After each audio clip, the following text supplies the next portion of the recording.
And welcome into the Tyson Event Center's Fleet Farm Arena. Game number 4 in the Champions Indoor Football 2021 regular season schedule. As your Sioux City Bandits welcome in the Omaha Beef for round 2 of 3 in this regular season between these two storied indoor football franchises. Good afternoon, everybody. Daniel Versteg with you, joining you on a Sunday afternoon for Bandit football. A little bit of a change here in the schedule due to all of the things going on here at the Tyson Event Center. Yesterday evening, the Tyson Event Center hosted the 41st Annual NAI Women's Volleyball National Championship game. Congratulations to Missouri Baptist on winning that championship game in 5 sets. But that game got over with probably close to about 10 o'clock once things were all kind of cleared off of the court. And then the Tyson Event Center staff did a good job turning things around and turning this into a football field on quick notice. As Sioux City ready to host Omaha. Luckily, the Bandits were able to kind of move this game day back and accommodate the NAI volleyball tournament being in town. And now ready to welcome in Omaha, who comes in 0-2 in the CIF schedule, 1-2 overall. Beef are actually coming off a bye week. 2 weeks ago, you'll remember the Bandits took down Omaha. 33-22 was the final score. Sioux City, we talked about it a number of times in the coaches show that week, but Sioux City only scored 8 points in the first half, and not a single one of those were coming on the offensive side of the football. I mean, it was just a struggle for the Bandit offense to get going in the first half against Omaha 2 weeks ago. But then that second half came around and things started cleaning up, things started sharpening up, and Sioux City was able to get the points they needed to come back and get the win over Omaha 33-22. Before that, Omaha took a loss to open CIF play against the Salina Liberty, who Sioux City became very familiar with last week. Sioux City dropped one to Salina on the road, 53-24, and yeah, Coach Strobe not pleased with his team's overall performance, and I don't blame him. I mean, it was just not the way you would like to start your road schedule because, that is A really tough team. I mean, overall, Salina is got to be the favorite here in the CIF, but yeah, you still want to come out and you still want to play a good performance. And Sioux City did that to open up the game. They had a much better start to the game, right away start to the game, than they did against Omaha, going down the field and scoring the game's opening touchdown. It was just kind of how the game continued after that. Sioux City gave up 26 unanswered against the Omaha Beef. Against the Salina Liberty, last weekend. And that was pretty much all she wrote from there. As we preview this one on our Bandit pregame show, Sioux City was unable to stop Salina in both aspects of the offense, passing and running the football. Tyree Adams and that Salina offense were able to run pretty much all over the field as they wanted. They could do pretty much everything against Sioux City, and it was working to perfection. But the Bandits trying to clean things up on offense. They will be without a number of key staples on their offense and defense. On the offensive side of things, Frederick Bruno is listed as a scratch. Sammy Epps is still a scratch after that injury in practice earlier on in the season. And on the defensive end, tough losses here. Henry Livingston and Regan Northrup are also listed as scratches for the Bandits here tonight. So lots of pieces that are going to have to be filled. Hopefully Sioux City has been able to clean things up a little bit more, and as you'll hear Coach Strobing talk about, get better on the same page. They were not on the same page a whole lot, especially on offense last week, but now this week hoping that they can get back on the same page when it comes to their motions and their offensive execution. Bandit Indoor Football here on KWSL is brought to you by many fine sponsors like R.E. Scott Company, ACNR Specialists, Absolute Screen Art, American Home Healthcare, CW Suitor Services, Central Bank, Complete Exteriors, Hard Rock Hotel and Casino, Heartland Chiropractic, Hy-Vee, Ichabod's Japanese Steakhouse, Nova's Carpets, L&L Distributing, Northwest Bank, RVP Video Productions, Rushworks, Seaboard Triumph Foods, Security National Bank, Sioux Gateway Airport, Steffen Truck Equipment, Texas Roadhouse, Thompson Electric, Wall of Fame, West Rock, and Winnevegas Casino. Those are your sponsors. Let's get a break in. When we come back, we're going to have a chat with the head coach of the Sioux City Bandits. That is Irv Strobing. Get his thoughts on this contest. Get his thoughts on last week as well, really briefly, here on our Bandit pregame show. That's coming up in 2 minutes. You're listening to Bandit Indoor Football, ready to take on the Beef here on 1470, 98.7 KWSL.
Welcome back to our Bandit pregame show here on 1470, 98.7 KWSL. Daniel Versteeg chatting pregame with the head coach of the Sioux City Bandits. That's Irv Strobing.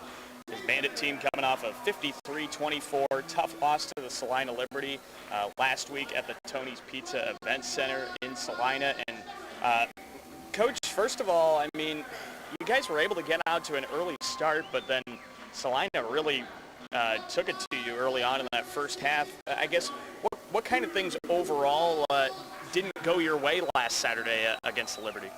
Well, you know, we had several guys not make the trip due to injury or other commitments. And so, you know, I'm not making excuses. The guys that get off the bus have to make that game and play, you know. But kind of threw everything off, you know, with the short week of practice and getting guys ready. And we just didn't handle it well. And then, you know, when Bruno went down in the late first quarter, it really threw our timing off on everything. We had to move some pieces around into, I think I talked to you on the coaches show this week, you know, indoor football is a little bit different with two guys in motion, you know. If they're not in sync, then it could screw everything up. And we went back and looked at film, and, you know, guys were at different levels when the ball was snapping and just totally messed everything up. And, you know, so that's what we really focused on all week, you know. Bruno's a key part of our offense, and, you know, we had to get guys ready to fill in for him. Yeah, on that offensive end, when it throws things off, it can throw the quarterback off, it can throw your O-line, it can throw everything off. So I guess in that scenario, now I guess you've had a little bit of time to prepare guys to take that role now, but what would you like to see differently out of your offense here this week, I guess, to show they're on the right timing and that they're more well prepared? Well, I mean, consistency. You know, we can't you look at the offensive numbers from that game, and you'd be like, wow, well, how didn't they win the game? We won, you know, we had more plays than them. We had more completions than them. We had, I think, more passing yards, you know. You know, so you sit there and wonder, why didn't you win? Well, we drive the ball down the field and throw an interception. We drive the ball down the field, fumble. Drive the ball down the field and get stalled on a fourth down. I mean, it was just compounded every drive with a negative result, and we just can't have it this week, you know. So we have to have consistency on the offensive side of the ball. Once again, we're chatting with Coach Irv Strobing. His team now ready to take on the Omaha Beef, a team that they beat 2 weeks ago. But Irv, you were telling me before we started this that you're missing 4 crucial parts of your team, 2 on offense and 2 on defense in Livingston and Northrop, and then Epps and Bruno on the offensive end. This will be another opportunity for guys to step up for your team. And I guess on the defensive end, what are you hoping to see out of your defensive backs to try and fill the roles that Livingston and Northrop have played for you? Well, I think, you know, they've got a good group in front of them. So I think if our guys up front, you know, put pressure on the quarterback like they did last time we played, you know, they just have to play their responsibilities, you know, never give up on a play. You know, so I think those guys, you know, we had talked, you know, several weeks ago when we broke camp that we were keeping an extra DB because we had such a good group, and we didn't know who to release because they were all very comparable. And so we're still learning, you know, what the rotation is. So this gives another guy or two a chance, and a guy that we've kept on the roster knowing that you know, at some point they would have to play and contribute, and they will tonight. The first half against Omaha a couple weeks ago, your offense was unable to score a point. They were finally able to get going in the second half. But what do you have to do here in this contest this afternoon against the Beef to ensure that you don't have to play from behind in the second half and you don't have to make those heroic comebacks that you had to make a couple weeks ago? Well, again, you go back to consistency. You know, we drive the ball in Omaha and then get stalled again. You know, we just have to keep having positive plays, you know, and I think we had a couple of fumbled snaps in the Omaha game that really cost us on a few drives in the first half, and I mean even in the second half, you know. But you know, hopefully those are corrected by now, and you know, we just got to come out and play Bandit football and be consistent and you know, play our assignments. Right now, what we're not doing is our offense has always been designed around running the ball and big plays. You know, we run the ball successfully, and then, you know, defense will try to stop that run, and we sneak a nice little play action in for 30 or 40 or a touchdown, you know. And right now we're not consistent enough to string a group of plays together to set anything up. And, we just got to get there. Absolutely, Coach. We hope that ends up happening. Hope we're talking about a win this week. We appreciate your time, and best luck today. Yeah, thanks for having me on. Yep, that's head coach Irv Strobian, head coach of the Sioux City Bandits on our Bandit pregame show. We'll have more from the Tyson Event Center after this on 1470 98.7 KWSL.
Welcome back to the Tyson Event Center's Fleet Farm Arena for week number 4, game number 4 for the Bandits in the CIF 2021 regular season. Daniel Versteg with you as the Bandits and the Beef renew a storied indoor football rivalry for the 44th time in franchise history. Sioux City leads the all-time record 22-21.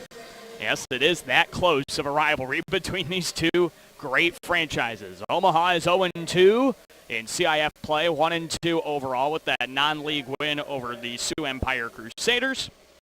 And the Bandits are 2-1 in CIF league play and 3-1 overall with a win over also the Sioux Empire Crusaders in non-league play. Our captains are meeting at midfield, and for the Bandits, Daniel Smith, Farden Allen, Xavier Spann, Davon Bridges, Drew Prohaska, and Claude Davis are the captains for Sioux City. We are determining who has won the toss. Looks like Omaha has won the toss.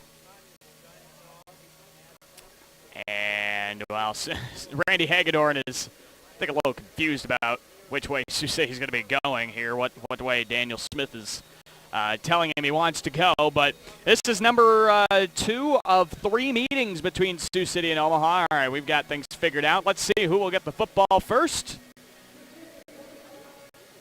And Sioux City has won the toss, elected to defer. Omaha will receive the first half kick and then kick in the second half. And Sioux City will go vice versa on that. So let's see the Omaha offense under head coach Marvin Jones, former NFL linebacker, Florida State Seminole, New York Jet. Marvin Jones is 1-3 as the head coach of the Omaha Beef. And, excuse me, no, he's 1-2, I believe. I think I had that wrong on there, 1-2. But Omaha and Sioux City getting ready to go at it. We'll see the Bandits come out on defense looking like this. Across the line, it'll be Davon Bridges and Ben Peaster on the ends, Claude Davis in the middle. And they move them around every now and then as well, so that's not definitely set in stone by any means. Zach Slugger mans the linebacker position. And in the secondary, it's going to look a little lighter than usual. No Henry Livingston, no Regan Northrup. But we will see Xavier Spann, Kamar Greenhouse, Farden Allen, and maybe Christopher Rivers back there in the secondary. For the Omaha Beef, the quarterback is Andrew Jackson. His offensive linemen, Oluka Yode, Akin Moladoon, Patrick Barrett, and Sean Rouse. Also Marcus Owens will play offensive line. Andrew Jackson, the quarterback of the Omaha Beef. Anthony Jones Jr., Tyler Jones, and Rashad Pargo, wide receiving targets. And Deshaun Jones is the running back for Omaha. This is game number 2 this weekend after Dodge City took down Wichita 43-34 yesterday in CIF League play. This is the only game going on today in Champions Indoor Football. Again, before we get this one underway, a big props to the Tyson Event Center staff that got this thing converted from a volleyball court and volleyball national tournament site to a football field and indoor football venue right in the span of less than 12 hours. Pretty impressive job that the Tyson Event Center staff is able to do. It can go from hockey to football, volleyball to football, basketball to hockey. They can do it all, and it's really solid that we have such a great staff here that can put this thing together in such a short amount of time. It's 4:05. Braden Mines has the football. He tees it up at the goal line, and we are ready to go. Back to return this one is Chris Perry for the Omaha Beef, and up returner is Deshaun Jones as well. Braden Mines back to kick this one away, and he lines that one left side and kicks it out of bounds to open up this ball game. And so Omaha will get the football at their own, or at midfield, I should say. So they'll have it at midfield. If you could hear through all the feedback, apologies for that from our in-speaker system here at the Tyson Event Center. It'll be 1st and 10 for the Beef. They have it at midfield following the kick out of bounds in toward the party zone area, the open end of the Tyson Event Center. Andrew Jackson and the Beef line up in their white jerseys, black numbers and letters with that beef orange trim, and black pants to go along with their black helmets with the Beef logo on the side. Jackson lines up in the gun on the first play from scrimmage, motions 2 receivers to the right side to make trips. He takes a bell high snap, pitch play right side Jones, and he gets run down to the backfield for a loss. Farden Allen and Davon Bridges on the stop for a loss of 2. And it'll be 2nd down and 12 as the Beef get backed up into their own territory at the 23-yard line. Good start right away from the Bandit defense that had a tough game last week against Salina, giving up 53 points and over 200 yards of offense. Having a good opportunity to answer for that here. Jackson lines up in the gun. He motions a receiver to the left side. So there are 3 receivers out there. Pitch play goes left side. Jones looks to turn it up the hash, and he gets brought down at midfield by Claude Davis and Zach Slugger. They give him the 24-yard line, so that's a gain of 3. The Beef are 4 for 20 on 3rd down tries this season. The Bandit fans coming out on a little Sunday afternoon football here at the Tyson Event Center's Fleet Farm Arena. Pretty solid day outside, pretty solid day inside for the Bandits and their fans to gather and be loud. 3rd and 9, Jackson with 3 to his right. Flag on the play, steps up, rolls out right, gets hit as he throws a pass through the hands of Zach Slugger and incomplete. He was right there, couldn't haul in the pass. It's incomplete. There was a flag on the play, though. This might be on Sioux City. We'll get the call from Randy Hagedorn, our Hawaii hat here this evening. Illegal defense called on the Bandits. And so it's a 5-yard penalty. It'll be 3rd down and 4 for the Beef. So this makes it a little bit more manageable, but Sioux City was able to shut them down the first time. So 3rd down and 4 here for the Beef at the Bandit 19. Jackson in the gun, motions 2 receivers right side to make trips. Takes a knee-high snap, drops back to throw, gets hit as he throws it toward the back of the end zone, and Xavier Spann falls into the seats and picks it off. Oh, what an interception by Xavier Span. His 4th of the season. Oh my goodness, he makes the catch on an interception and falls into the seats. There was a flag on the play, behind the play.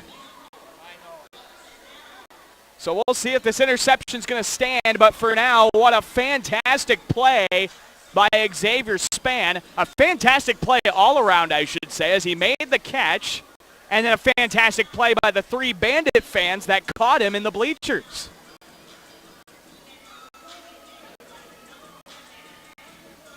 We had unsportsmanlike conduct on the Bandits. So the result of the play stands, but the Bandits pick up an early unsportsmanlike conduct penalty. What an interception by Xavier Span as he made the catch a row deep in the seats on the interception.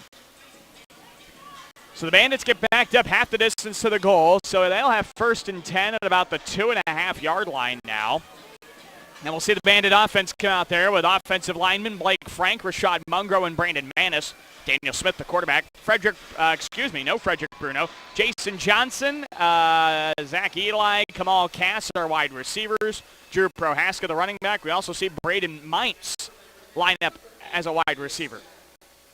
For the Beef on defense, Robert Cuba III, Gibson Zaya, Carl Bivens,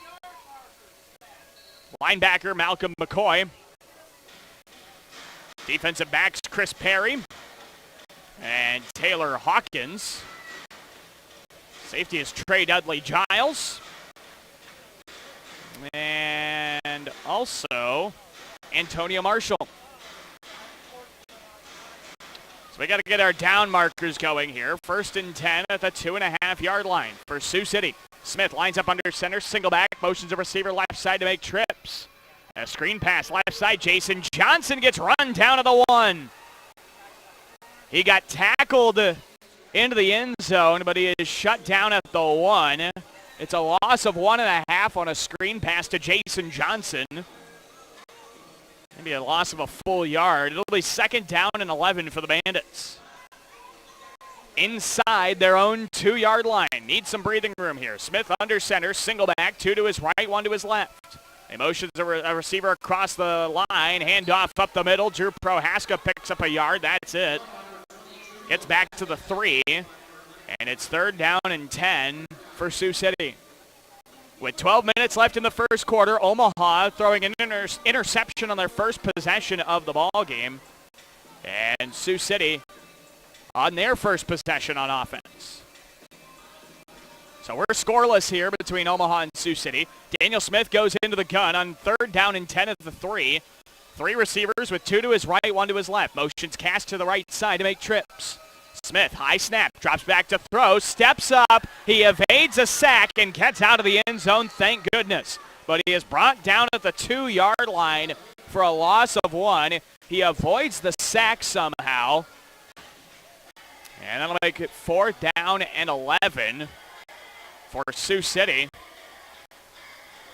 And they're going to line up with the kicking unit here.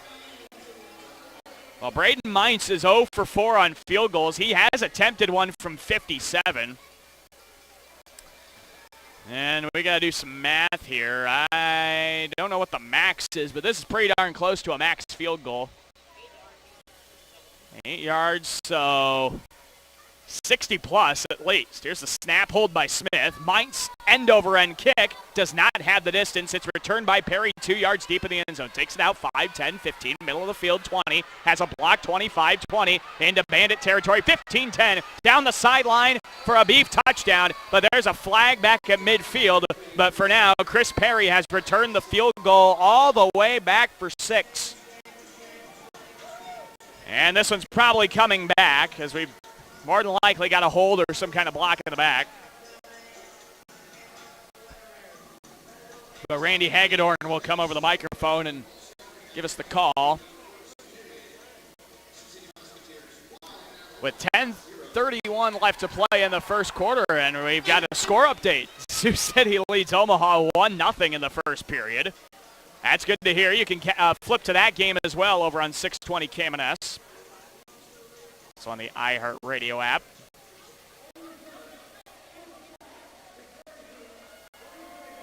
We got a blindside block on the Beef. So that'll be a personal foul. It's half the distance to the goal line.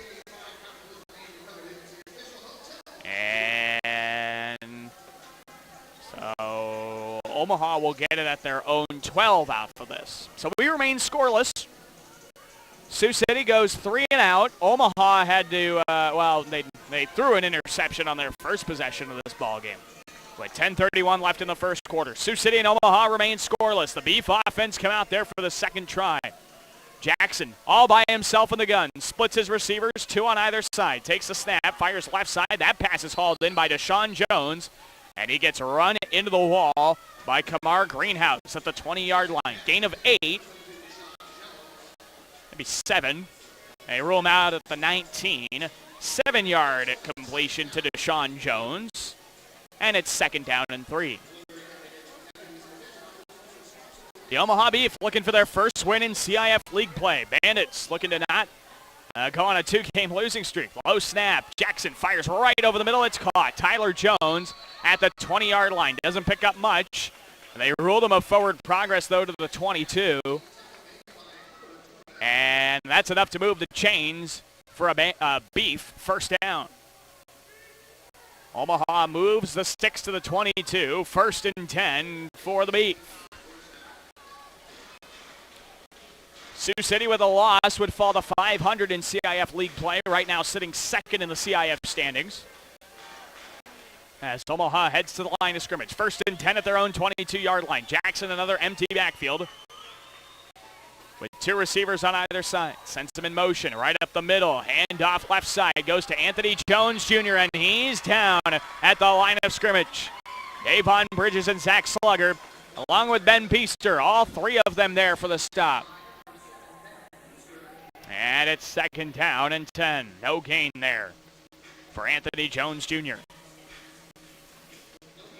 Jones Jr., the CIF vet out of Marion University of Indiana.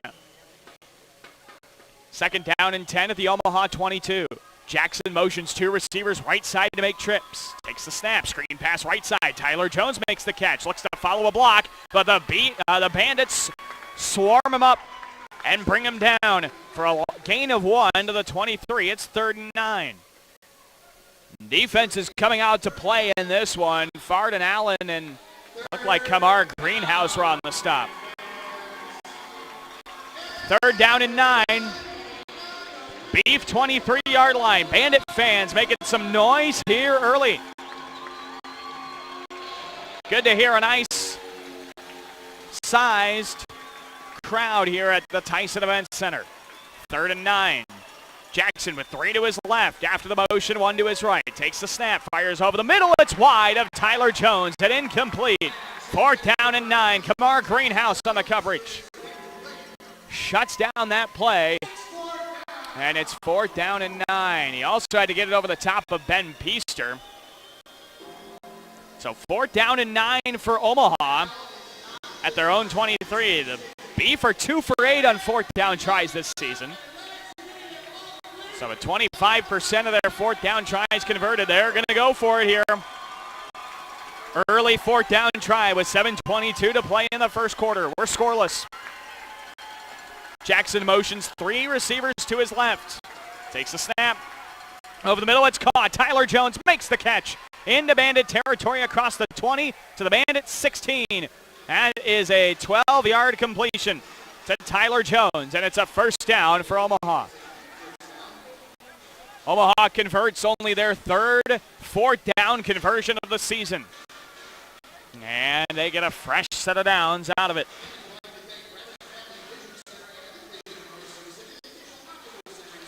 So 1st down and 10 here for the Beef at the Bandit 16-yard line. 6:40 to play in the first. Omaha and Sioux City scoreless in their 44th meeting in franchise history. Handoff up the middle to Deshaun Jones. Shut down by Claude Davis. Oh, he brings him down afterwards, and they rule a flag on it. I realized forward progress was ruled, but Claude Davis just kept his momentum going of the tackle.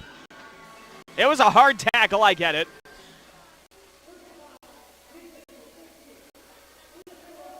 So Claude Davis is half the distance to the goal on the penalty. First down for Sioux City, or for Omaha at the Sioux City 8. I get it, but he kept his momentum going. He can't stop his tackle once he's already gotten going. But anyway, Omaha gets a first down now. It's first and goal. 6:24 left in the first quarter. Jackson motions the receiver right side, trips on that end. Jackson takes a snap, drops back, dumps it off in the flat. Deshaun Jones gets run into the boards on the left side by Zach Slugger. No gain. A second down and goal at the same line of scrimmage at the 8. So Slugger on the stop, Morningside grad. One of the Mustangs' leaders in tackles for loss in program history, actually. Second down and goal here at the Bandit 8. Beef trying to put the first points of the ball game on the scoreboard. Here's Jackson in the gun. He's got 3 receivers to his right and none to his left. He sends 2 of them on the right side in motion. Takes a knee-high snap, drops back over the middle. Pass is caught and into the end zone for a Beef touchdown. Rashad Pargo from former Liberty to former Liberty. Jackson connects with Pargo for 8 yards. And Omaha strikes first, 6-0 Beef. 5:25 and counting left in the first quarter. Now Omaha to try and convert the point after try. It'll be Jeremy Reynolds, the IFL vet. The point after. He's gone 3 for 3 on point after kicks this season. So here's the point after to try and cap off this drive for Omaha. That went 9 plays, 38 yards, and took over 5.5 minutes off the clock. Reynolds for the point after. Snap, hold by Deshaun Jones. Point after kick is through the uprights. And good. 7-0. Beef lead the Bandits. 5 minutes left in the first quarter. We will take a break. We'll be back in 1 minute to the Tyson Event Center, Fleet Farm Arena. Again, 7-0. Omaha leading Sioux City. Back in 1 minute, you're listening to Bandit Indoor Football. 1470, 98.7 KWSL.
Welcome you back to the Tyson Event Center's Fleet Farm Arena. Daniel Versteg with you here on 1470, 98.7 KWSL.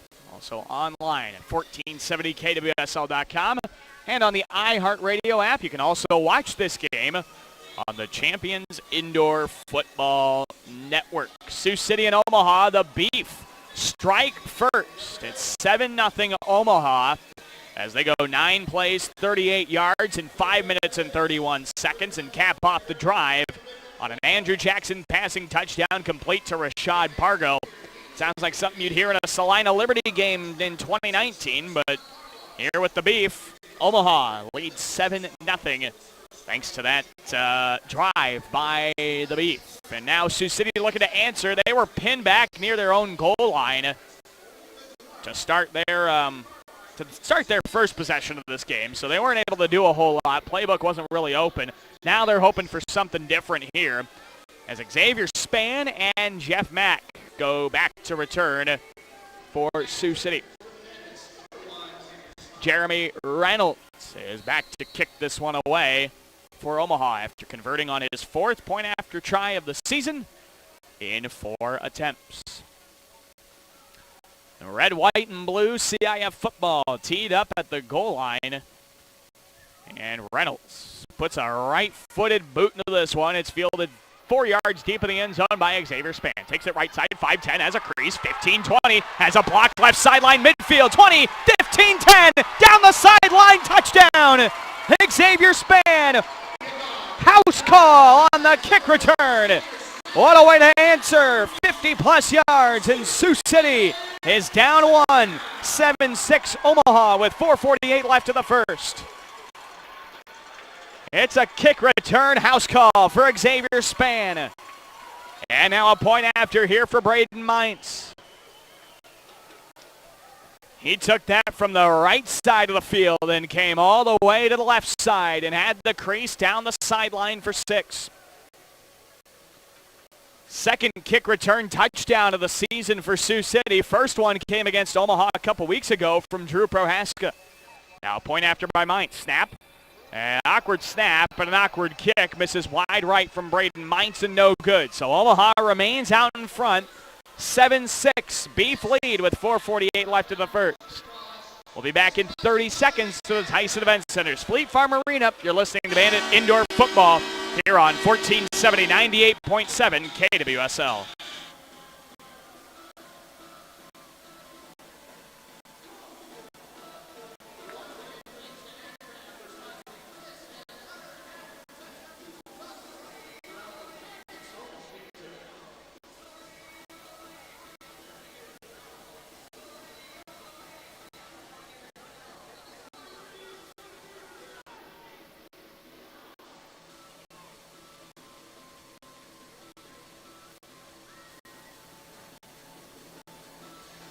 Welcome back to the Tyson Event Center's Fleet Farm Arena. Daniel Versteg with you on 1470 98.7 KWSL. Omaha leads Sioux City 7-6, 4:48 left in the first. Xavier Span takes the kick return back 50 yards to the house to give Sioux City their first score.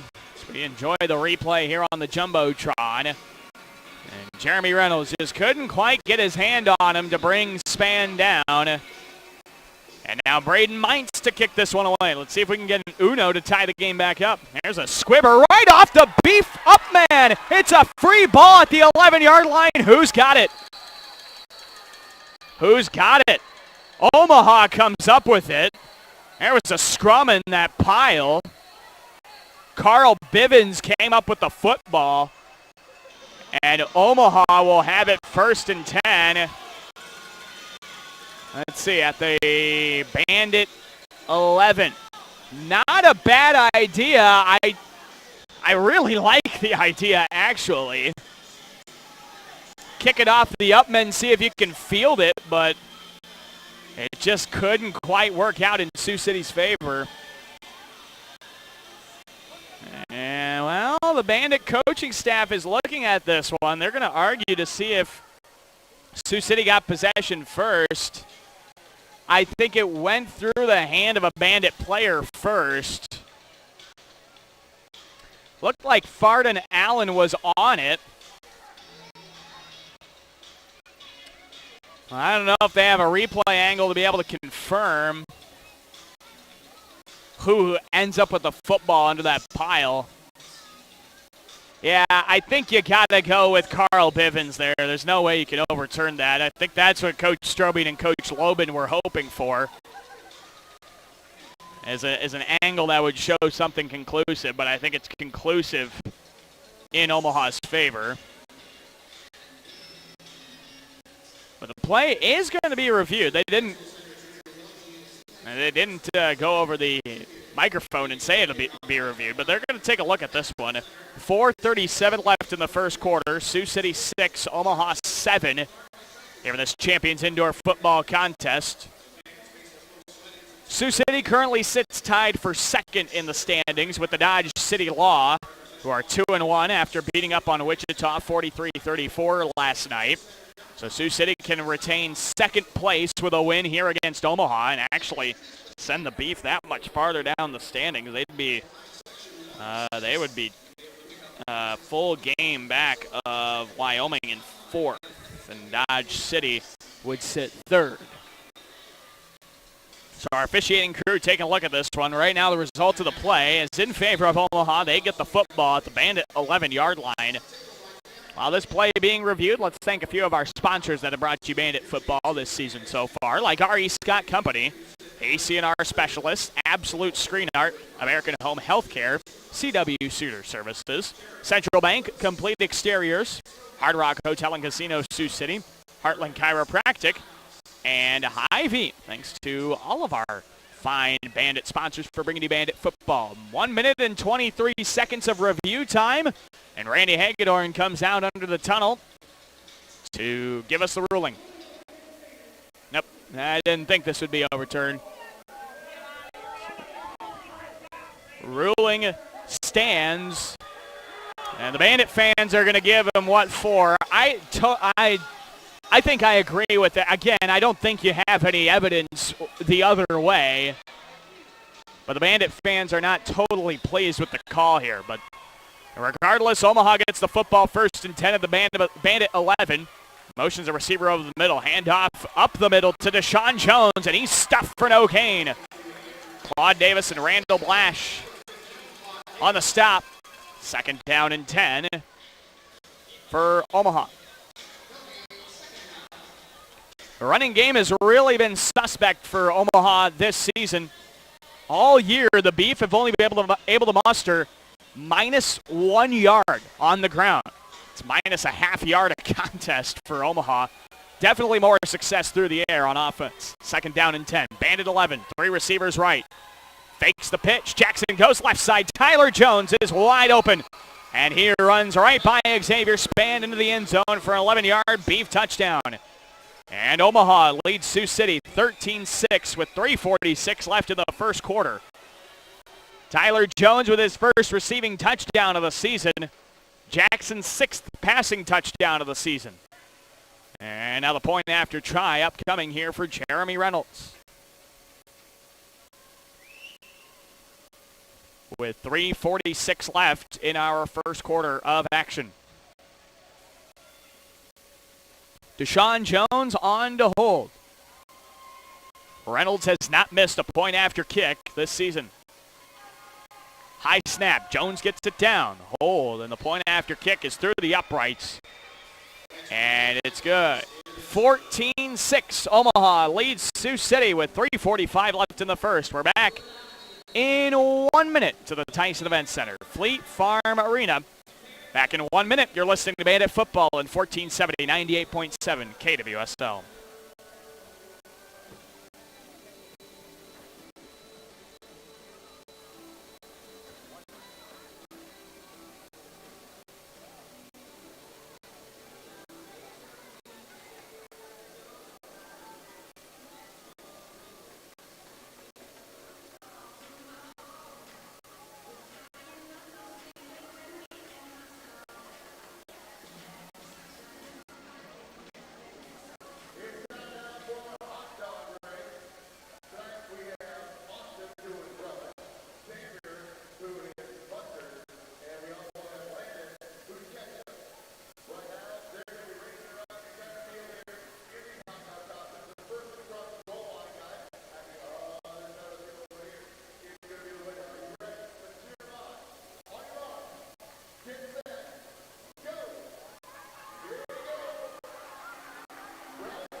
Welcome back to the Tyson Event Center's Fleet Farm Arena. Daniel Versteg with you here on 1470, 98.7 KWSL. Looks like our Relish hot dog has won the hot dog race going on here at the media timeout. All these kind of fun promotions. If you haven't been able to get down to the Tyson Event Center for a Bandit football game, you're doing yourself a disservice. You better get out here and come out support the Bandits. Next home game is 2 Saturdays from yesterday. The Bandits will host the Salina Liberty. That's going to be a big contest. We do want you to get out for that one. That's going to be a crucial contest in the CIF. Bandits against the Liberty, May 15th. Next home game, kickoff will be 7:05 here at the Tyson. Jeremy Reynolds kicking this one away. Xavier Spann back deep to return after taking the last kickoff back for 6. See if he's got another one of those in him. Reynolds approaches, sends a right-footed line drive, end-over-end kick, bounces inside the 5 and spins to Xavier Spann, 5 yards deep in the end zone. Takes it left sideline 10, 15, breaks a tackle, and he's running to the boards at the 19-yard line. So Xavier Spann gives Sioux City some pretty good field position, whether it is scoring a touchdown or getting them to about the 20-yard line. The Bandits will have 1st and 10 on offense at their own 19. But again, we're in a scenario kind of like the last time Sioux City played Omaha, in where the Bandits have been able to put up points, but they haven't been able to do so on offense. And so that's a struggle that Sioux City would like to remedy here. 14-6, Omaha leading. 3:13 left in the first quarter. Daniel Smith lines up with an empty backfield. He's got 2 receivers lining up on either side. 1 on either side goes in motion. A snap is picked up by Jeff Mack, who runs it across midfield and across the 20 to the Bandit 21-yard line. A bad snap from Rashad Mungro, the center that was picked up here this week. He's familiar to the Bandits, though. He played with Sioux City last year, the second-year vet out of Eastern Kentucky. Unfortunate bad snap there. It's 2nd down and 8 for Sioux City at their own 21. Smith lining up under center. Single back, 2 receivers to his left and 1 to his right. Takes a 3-step drop out of the snap. Pass right side. Drew Prohaska makes the catch, running to the board to the Beef 20-yard line. Brought down by Antonio Marshall. There was a flag on the play. Probably be a legal defense.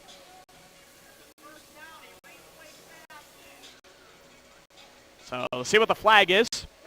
It's a legal defense, so that penalty declined. It's a 1st down for Sioux City after the completion to Prohaska. 1st and 10 for the Bandits at the Omaha 20 now. Bandit offense actually able to move something now. They had it after, on their first offensive possession of the game, they had it starting at their own 2-yard line and just really weren't able to get out of their own end zone. So now having the opportunity with a full field, it's good to see the Bandit offense go to work. 1st and 10 at the Omaha 20. Smith in the gun. 2 to his right, 1 to his left. Sends the receivers in motion. Blitz coming. Steps up. Fires left side. And Prohaska makes the catch. He hauls it in at the 1-yard line. Over the boards. What a catch by Drew Prohaska. Unbelievable catch, falling over the dasher boards. And it's 1st down and goal for Sioux City at the 1. And look at him stick his hand up. What a catch by Prohaska. See where they spot this one. They'll spot it at the, they do spot it at the 1. That's an unbelievable grab by Prohaska, falling over the boards, left side. Now under center, Daniel Smith, single back, 3 receivers. Here's the end around. Prohaska looking for the right corner, can't get there. Couldn't turn it. He's brought down at the line of scrimmage for no gain. 2nd down and goal for Sioux City. Now they do give him a loss of 1, I should say. So it's 2nd down and goal at the 2. 58 seconds left in the first quarter. 14-6, Omaha leading Sioux City. So the Bandit offense has gotten down here. Unfortunately, the struggles for them have been scoring down here in the red zone. Only 11 for 19 in red zone trips. Under center, single back for Daniel Smith. 3 receivers. Fakes the end around, gives it left side. Mack runs over a defender and reaches into the end zone for a Bandit touchdown. Jeff Mack, his 5th rushing touchdown of the season, and Sioux City trails by 2. It is 14-12, Omaha, with 22 seconds and counting left in the first quarter. Clock keeps running. Sioux City's going to go for 2 here, I think. And we'll see if they're going to get one off before the end of the first. Looks like they won't. Clock runs out. 14-12, Omaha will have the 2-point conversion to start the second quarter. So we'll come back, a 2-point conversion or some kind of point after conversion upcoming for Sioux City. We're back in 1 minute to the Tyson Event Center, Fleet Farm Arena. You're listening to Bandit Football on 1470 98.7 KWSL.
Welcome back to the Tyson Event Center, Fleet Farm Arena. Daniel Versteg with you. 2-point conversion following the touchdown from Jeff Mack.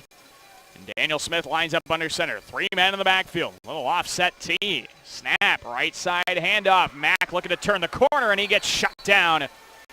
Loss on the 2-point conversion, and it is no good. Beef remain in front, 14-12 to start the second quarter. We're going to break in. We'll be back in 30 seconds to the Tyson Event Center with the kickoff. You're listening to Bandit Football on 1470 98.7 KWSL.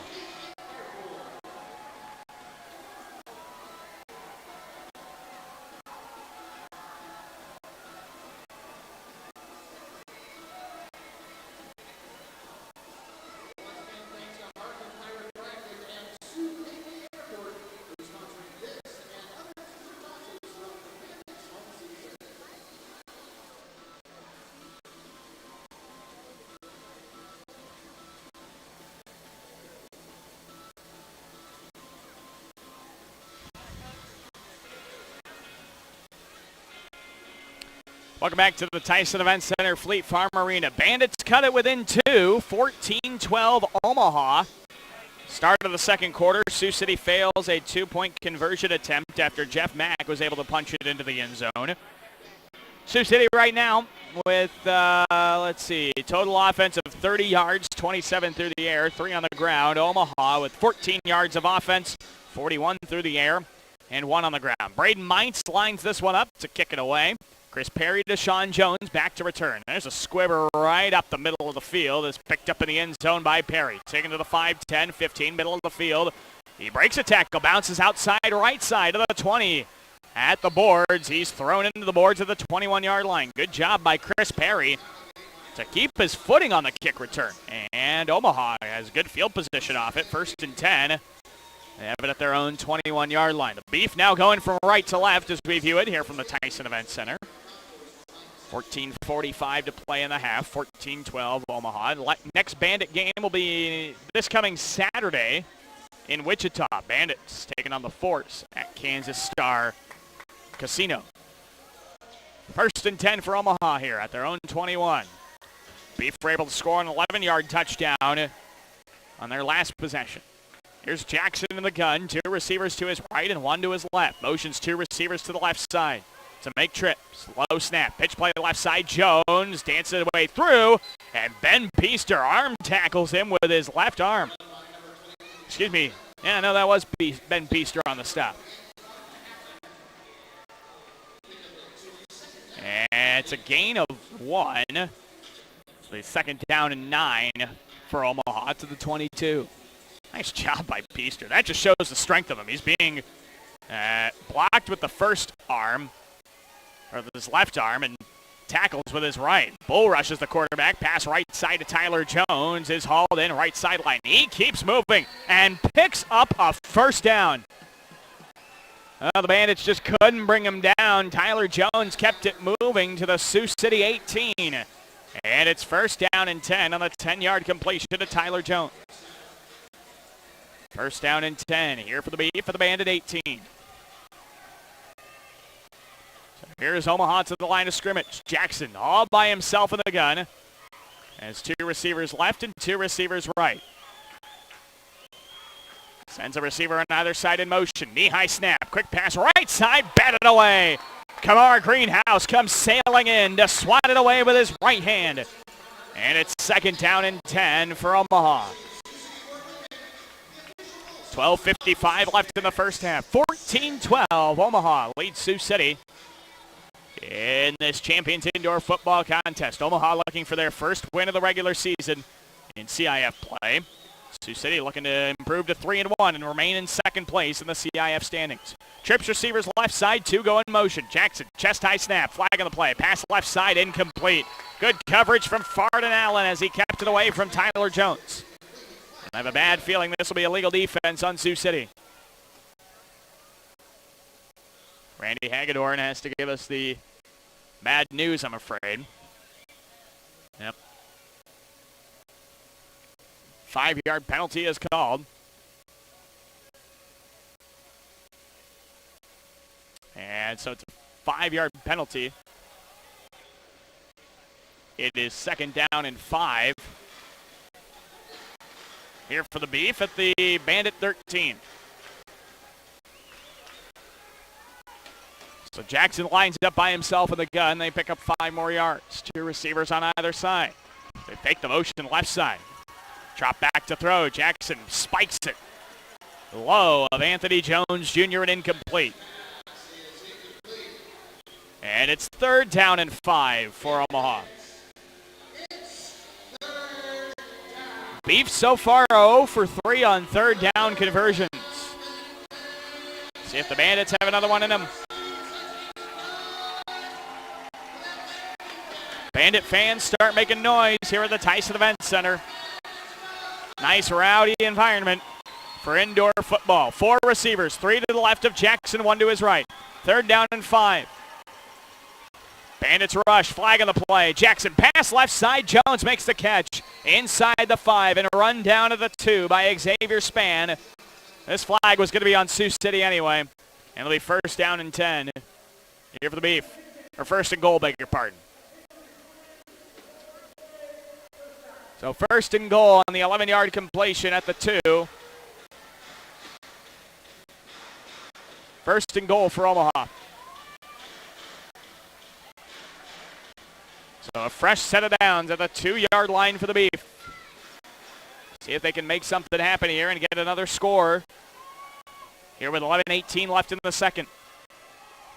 Jackson in the gun. Has 3 receivers to his right, 2 go in motion. Takes a snap. Pitch play right side. Jones looking for the corner, and he gets stood up. What a hit from Braden Mines at the 1. Keeps Jones out of the end zone, and that's 2nd and goal. Oh, Mines, it looked like Deshaun Jones was just going to walk into the end zone, and then Braden Mines came out of nowhere and shut him down at the 1. 2nd and goal here for the Beef. 3 feet away from scoring their 3rd touchdown of the game. Here come the Beef to the line of scrimmage. Jackson under center. Single back behind him. 1 receiver either side. Also an extra tight end. The Bandits jump. Free play. And this one's actually going to be blown dead. Oh, this is going to be half the distance to the goal. It's not a 1st down off of it. So it remains 2nd and goal, but the Beef have it at the 1.5 or the half-yard line, 1.5-foot line.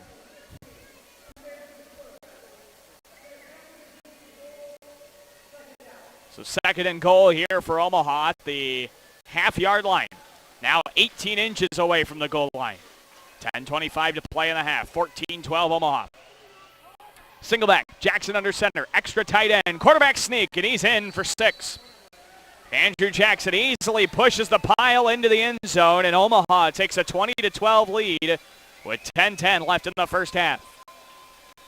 Andrew Jackson scores his 2nd rushing touchdown of the season. He's having a solid game to start off this ball game. And Omaha can actually put this out of reach of 1 score with a point after try here. They'd be up by 9 with 9:50 left in the half.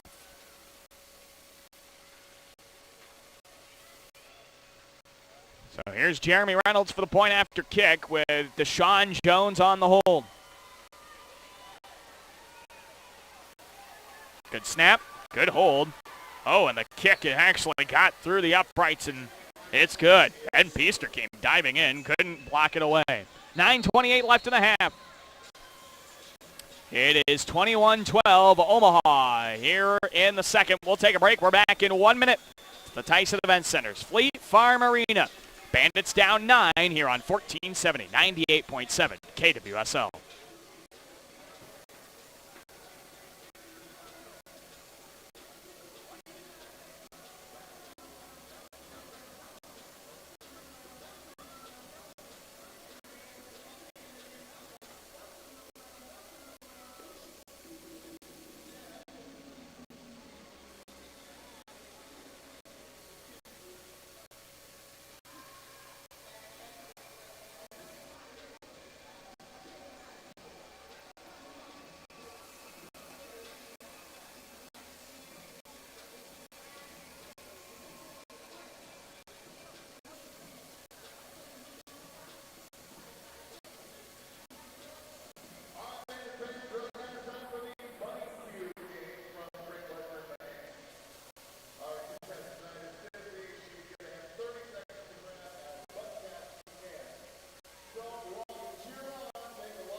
We welcome you back to the Tyson Event Center's Fleet Farm Arena. Daniel Versteg with you here on Fox Sports Radio, on 1470, 98.7 KWSL. Also online at 1470kwsl.com and on the iHeartRadio app. Sioux City trailing Omaha 21-12. That comes with 9:28 left to play here in the first half of this contest. Sioux City will be getting the football back here, but they can't tie the game up with one possession. They have to try it twice. Although I guess technically if you score a touchdown, a two-point conversion, and then kick an Uno or a Rouge or something, you could tie the game. But I would not hold my breath on that happening. But Sioux City right now is, well, letting the extra points and point after attempts hurt them. When Omaha's offense has also rose to the task, and they are rolling on all cylinders here.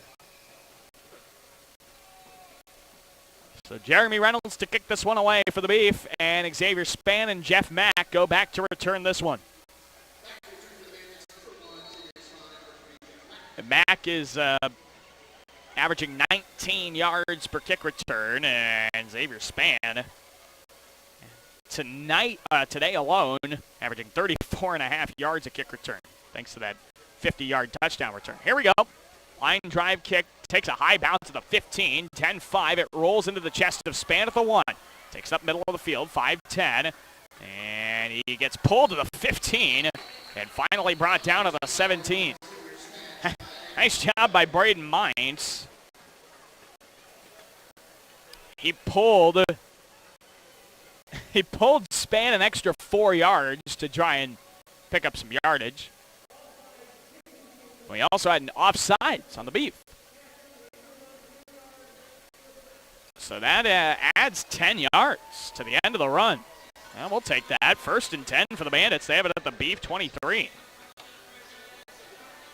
Not bad.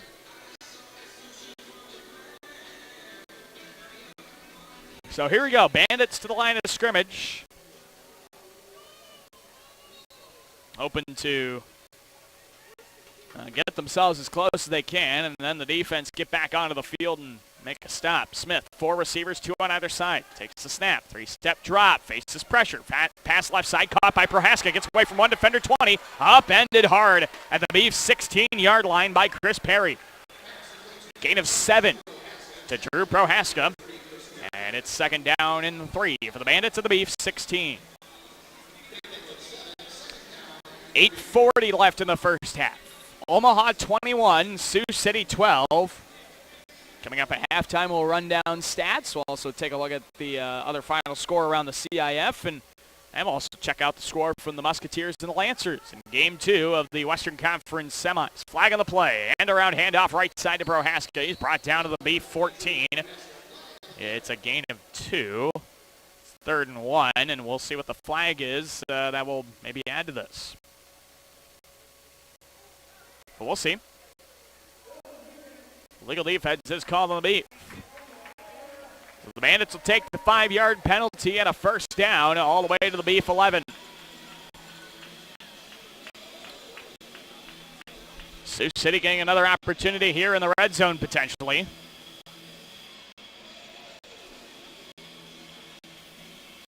Trying to just build off of that, the momentum they were able to pick up in the second half against Omaha 2 weeks ago. That was one of the best halves of football Sioux City's played. The first half against Wichita, second half against Omaha 2 weeks ago have been the best halves of football Sioux City's played. Out of the motion play, pitch right side, Jeff Mack looking down the sideline. Gets smacked into the dasher board to the 9-yard line. Gain of 2. A stop by Trey Dudley-Giles, CIF vet from the University of Massachusetts.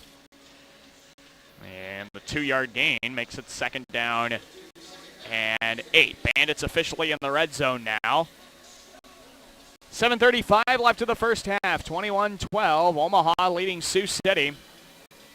Beef and the Bandits. 44th meeting all time between these two historic indoor football franchises. Smith lines up under center with a single back and 3 receivers to his left. Sends 2 in motion. Takes the snap. 3-step drop. Pass left side is hauled in. Zach Eli makes the catch to the 2. And that's where he's brought down for a 7-yard completion. And it's 3rd down and 1.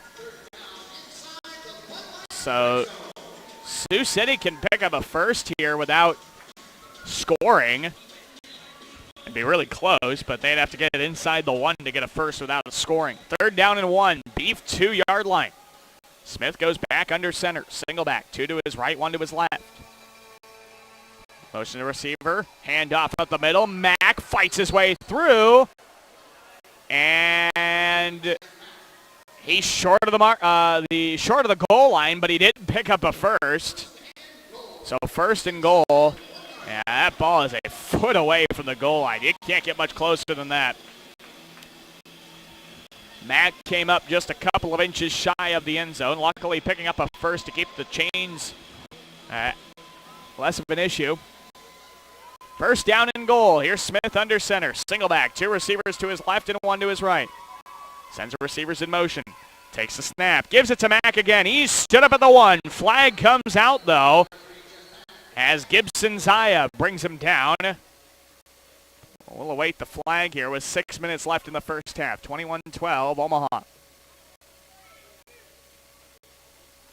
Our flag came in from our umpire behind the play.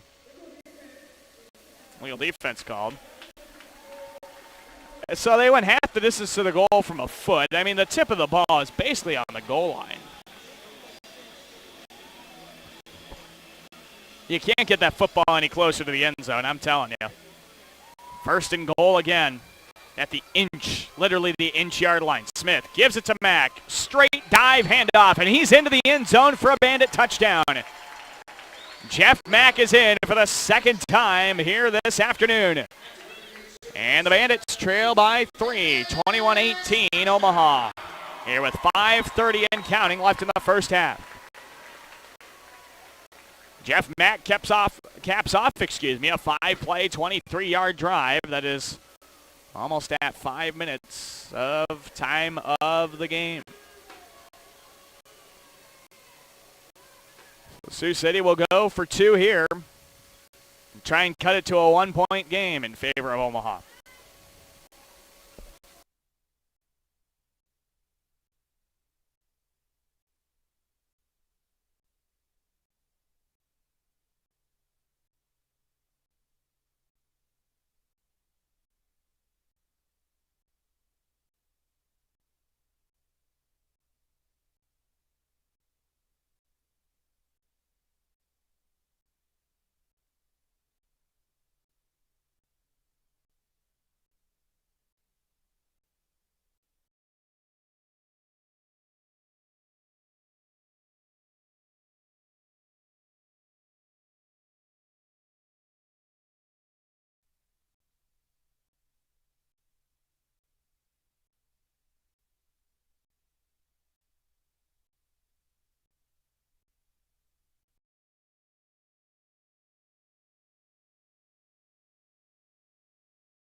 carries, 6 yards, and a rushing touchdown. And Deshaun Jones had 7 carries. He's picked up -1 yard. Receiving the football, leading the way is Tyler Jones. He has 7 catches, 35 yards, and a receiving touchdown. Rashad Pargo, 2 catches, 20 yards, and a touchdown. Anthony Jones Jr., a catch for 12 yards and a receiving touchdown. Deshaun Jones, 4 catches, 26 yards for Omaha. Kicking, Jeremy Reynolds, 4 for 4 on point after tries. He has not attempted a field goal. Kickoff returns, Chris Perry, Carl Bivens, Sean Jones, and Rashad Pargo have each picked up a kick return for Omaha. Defensively, they are being led by Trey Dudley Giles, who has 5 tackles. 4 of those are solo. He also has 2 tackles for loss. Malcolm McCoy has 2 tackles and a sack, 3 tackles for Artevius Smith. And let's see, that is the defensive leading numbers here so far for Omaha. For Sioux City, on the individual side of things, Daniel Smith is 7 of 8 passing for 56 yards and a passing touchdown. On the ground, Jeff Mack, 5 carries, 8 yards, 2 rushing touchdowns. Drew Prohaska, 2 carries for no yards, and Daniel Smith, a carry for -1 yard. So the ground attack for each team has been a doozy. It's been quiet here in this first half, and we'll see if either team can pick up something on the ground. I mean, it's just been a struggle here running the football. These are 2 solid defensive lines. Through the air, receiving the football, Drew Prohaska, 4 catches for 34 yards. Zach Eli, 2 catches for 16 yards and a receiving touchdown.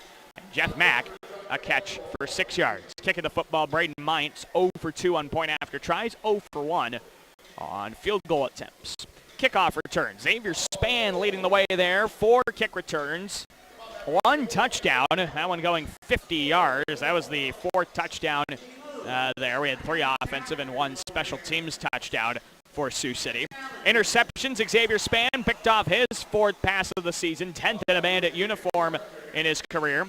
Farden Allen has his 2nd interception as a Bandit as well. Defensively leading the way, Farden Allen has 9 tackles for Sioux City. He is by far and away leading the team in that category.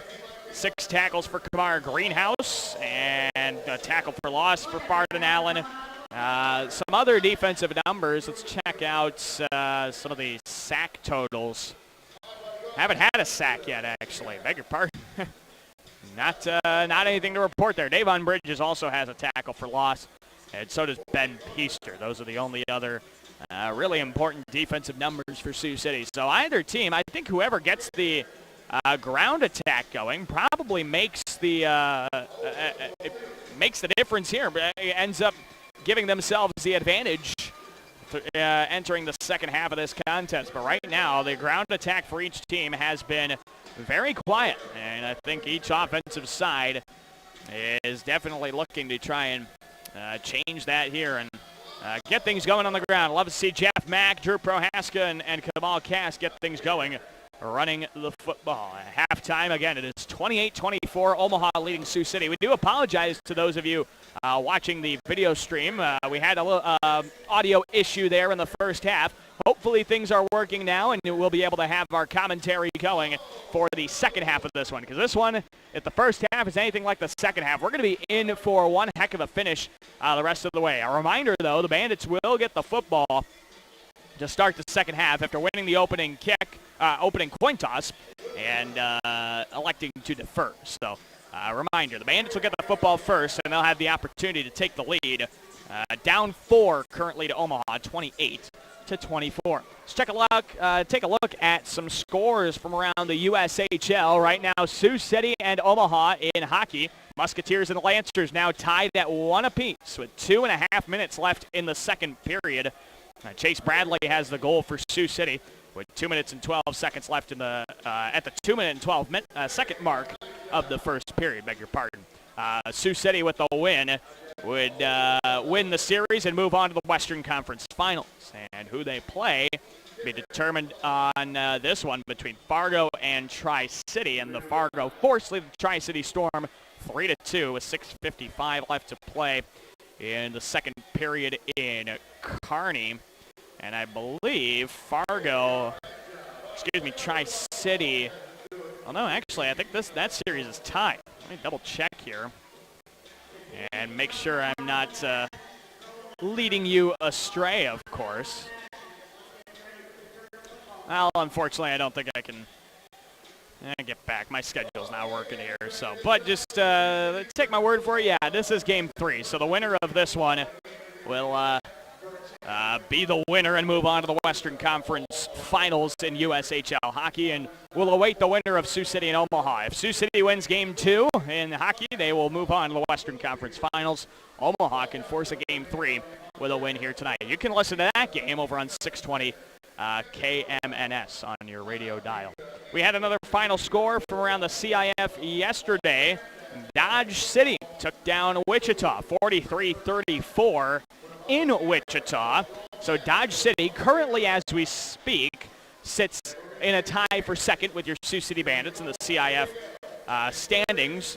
Unfortunately, the Bandits and Dodge City won't get to play each other. That's unfortunately a little disappointing, and kind of would have loved to see the Dodge City Law back in action again against Sioux City. But Sioux City was not scheduled to play Oklahoma, and Dodge City took Oklahoma's schedule. Therefore, that pretty easy deduction there as to why Sioux City not playing Dodge City. But here's a look at the CIF standings as they currently sit. Again, they'll change after this contest. Right now, Salina at the top at 4-0 in conference CIF league play. Again, we're just talking about the CIF record because that's what they base the standings off of. Salina 4-0 in CIF league play, sitting at top. Sioux City and Dodge City tied for second at 2-1. The Bandits with a win can take sole possession of second place here 4 games into the season. The Wyoming Mustangs sit in 4th at 1-2. Omaha right now in 5th at 0-2. And Wichita 0-3. Again, all those records in CIF league play per the standings. And some news from the CIF. Got a new expansion team coming to the Champions Indoor Football League in 2022. Billings will possess an indoor football team once again for the first time in quite a while. Back in the IFL days, had the Billings Outlaws. And I know the Bandits have had to go to Billings a couple of times to play. I think it was the Outlaws that they ended up taking on. They've played in Billings. Last time they were in Billings was 2009, and they've only won once against Billings. That came here in Sioux City, but they've had a storied meeting with Billings dating all the way back to 2001. Their first meeting here in Sioux City, and that would have been over in what's now the Longlines Family Rec Center, but the old Sioux City Auditorium. But good to see Billings back in the CIF, and expansion always a good news in Champions Indoor Football. Let's hope the 2020 season a little bit more normal than the 2021, because of course still dealing with all the issues with the COVID pandemic, and once we get on the other side of this, things can hopefully start getting back to a little bit of normalcy. Right now, our score at halftime is 28-24. Omaha leading Sioux City in the CIF League contest. We'll get a break in, come back in 4 minutes with the start of the second half of this contest. You are listening to Bandit Indoor Football here on 1470, 98.7 KWSL.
We welcome you back to the Tyson Event Center's Fleet Farm Arena. Daniel Versteg with you on 1470 98.7 KWSL.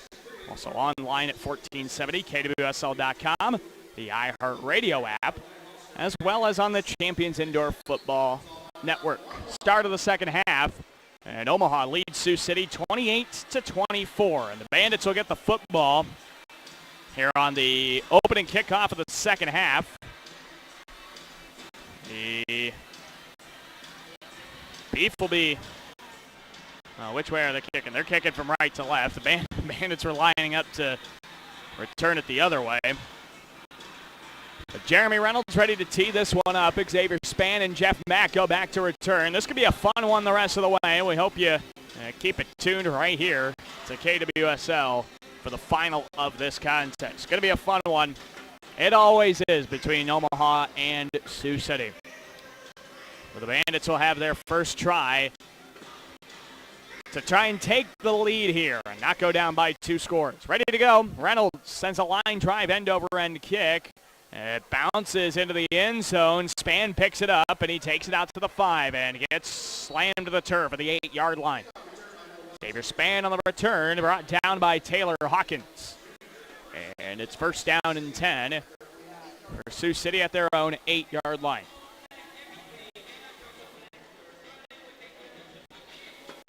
So Sioux City heads out on offense. Each team has struggled running the football here tonight.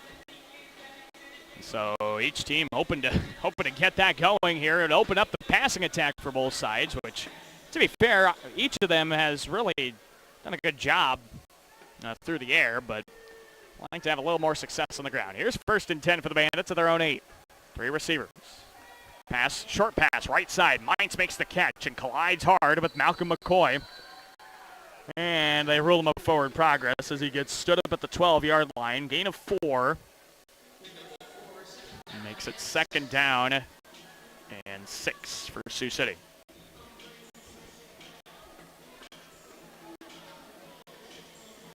Bandits get a quick reception there from Mines, his 4th catch of the season. Here come the Bandit offense to the line of scrimmage. Second down and 6 of the Bandit 12. 3 receivers, 2 to the left. Handoff end around. Prohaska breaks the tackle behind the line of scrimmage, takes it up the middle of the field to the 15 and gets stood up at the 16-yard line. Drew Prohaska picks up 4. And it is third down and 2 for Sioux City. So third and short. Let's see what the Bandits have in them. They converted 1 of 2 third down tries. Didn't get the third down a whole lot, evidently. But a good test here on third down and 2. Bandits down 4, starting the third quarter. Smith lines up under center. 2 receivers right, 1 left. Fakes the end around, pitches it left. Mack runs over a defender and keeps it moving to the 19. 3-yard carry for Jeff Mack, and it's first down and 10 for Sioux City. Nice run there by Jeff Mack, and he does a little dance at the 19. They give him the 20 as well, actually. So it's 4 yards for Mack. First and 10 for Sioux City. Here's Daniel Smith under center with a single back and 2 receivers to his right, 1 to his left. 28-24 Omaha. 12:30 left to play in the third. 3 receivers. They fake. Double fake, handoff, play action. Smith running for his life, throws it left side and overthrows Jeff Mack, and incomplete.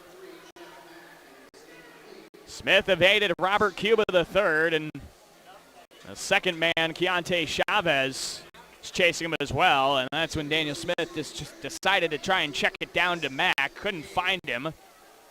So now it's second down and 10. 3 minutes gone on the third quarter clock. 12 minutes to play in this third. 28-24 Omaha. 44th meeting between these two franchises, with Sioux City winning 22 of the previous 43. Omaha taking 21. Second down and 10 to the Bandit 20-yard line. 3 receivers right. Smith, the late handoff up the middle. Mack looks to bounce it off tackle right side, and Trey Dudley Giles shuts him down for a loss, but there's a flag of the play, and it'll be illegal defense on Omaha. So Sioux City going to pick up 5 yards on this one to midfield. A 5-yard penalty to midfield makes it 2nd and 5 for Sioux City. Keontae Chavez, CIF vet out of Bethany College, is ruled on the illegal defense penalty. Actually played with Sioux City in 2019 on the defensive line. So he knows Sioux City pretty well. 2nd down and 5 here for the Bandits at midfield. 11:15 to play in the third. 28-24 Omaha. Smith in the gun by himself with 3 receivers right, 1 left. Chest high snap, 3-step drop, pass left side caught. Drew Prohaska inside the 20 to the 19. It's a 6-yard completion to Drew Prohaska, and enough for a Bandit first down to the Beef 19. That's a great pass. That's just exactly what you needed. Didn't need to do a whole lot on 2nd and 5. All he needed was to pick up 6. So 1st and 10 for the Bandits to the Beef 19-yard line. Nice long drive for Sioux City that hopefully ends in 6. Here's Smith under center. Single back, 2 receivers right, 1 left. Takes the snap. Pass right side is hauled in at the 15 by Zach Eli. What a catch as he got run over by a Beef defender right after making the catch. Gain of 4 to the 15. It's 2nd down and 6 and the completion to Eli. Sioux City just slow and methodical. Oh, a challenge flag is being thrown over there from Omaha.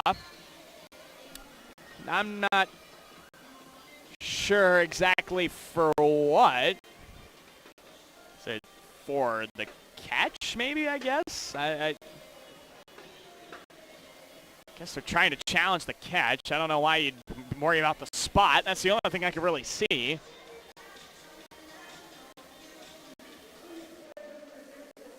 Yeah, so they are going to challenge the catch. Not sure exactly why. I don't know why they're reviewing this one. I thought that looked like a pretty solid catch over there by Eli.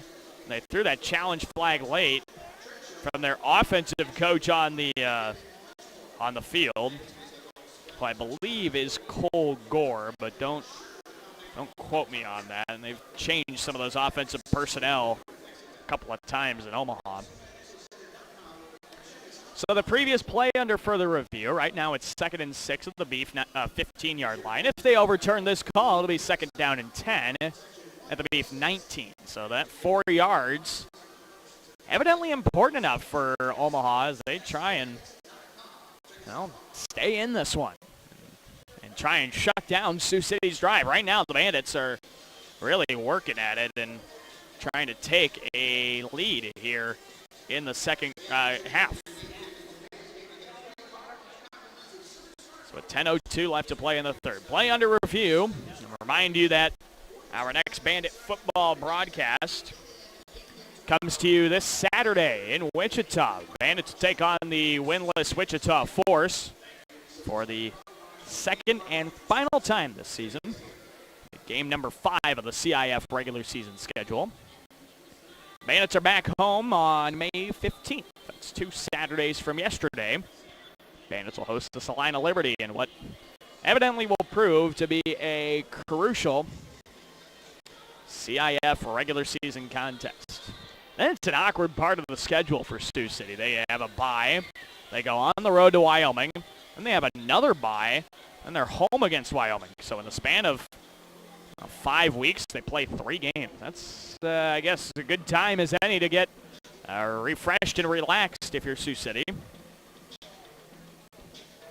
Evidently, there's something that our officiating crew is taking a good look at here. They've been down there for a little while here on this official review. 28-24, Omaha leading Sioux City. Right now challenging the result of the play of a catch on the near sideline by Zach Eli. They must be able to find something here because they are taking a good long look at this one.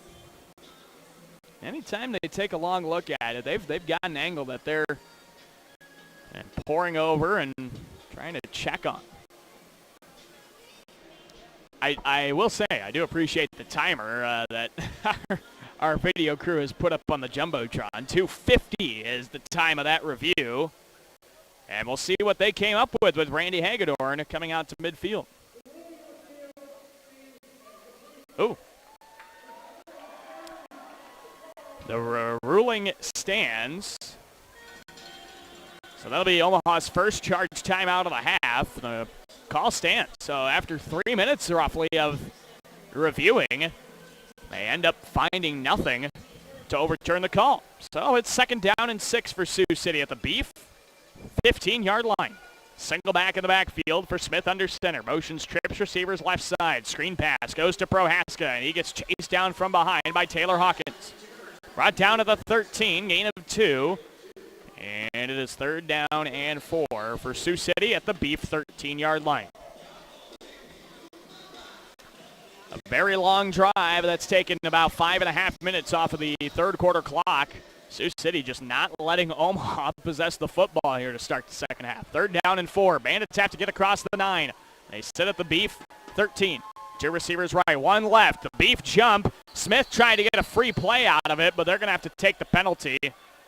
And the officials actually blew the play dead because our lineman that jumped, defensive lineman that jumped, interfered with the center's ability to snap.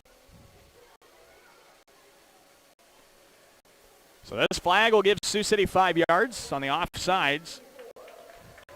It's called on Carl Bivens. And Sioux City gets 1st down and goal to the Beef 8-yard line. So good job. Sioux City gets a fresh set of downs and now has goal to go into the red zone. Sioux City was 3 of 4 on red zone tries in the first half. Just wanting the lead back, 28-24 Omaha. Actually, Sioux City has not led in this ball game up until the 9-minute point here in the third quarter. 2 receivers left, 1 right. The back goes in motion. Here's a handoff, Prohaska, and he is ruled down a forward progress behind the line of scrimmage at the 12. Gibson, Zaya, I think Keontae Chavez. No, yeah, both of them were probably on the stop there. Loss of 4.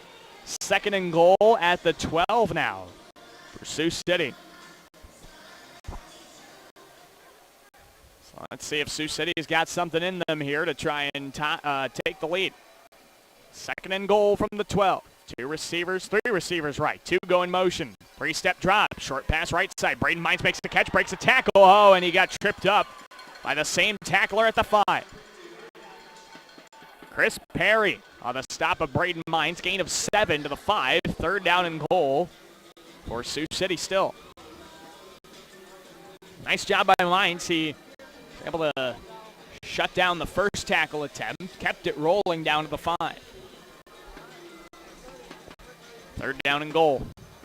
7:45 left in the third. Sioux City has possessed the football for about half of this third quarter. 3rd and goal. 2 receivers left, 1 right. High snap. Smith drops back to throw out a gun. Flags come out. Firing over the middle. Pass is picked off by Chris Perry. Taken up the middle of the field to the 3. And the interception gives Omaha 1st and 10, but we'll await the penalty flags. There was multiple. There were 3 flags. I think 2 of them for one flag, 1 of them for another, back in the backfield. Let's see what this one is about, and Randy Hagedorn will give us an explanation here.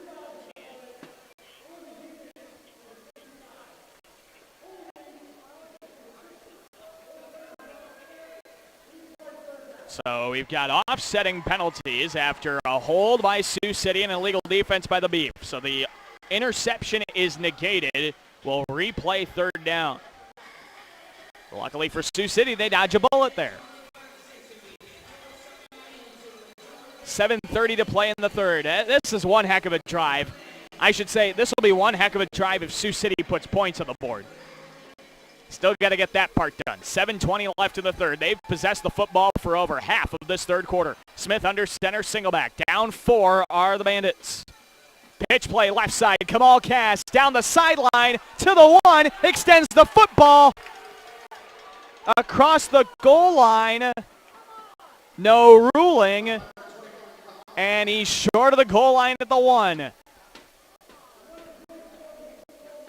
And so it'll be 4th down and goal at the 1 for Sioux City. Oh, he was really close. Our fans taking a look at the replay on the Jumbotron.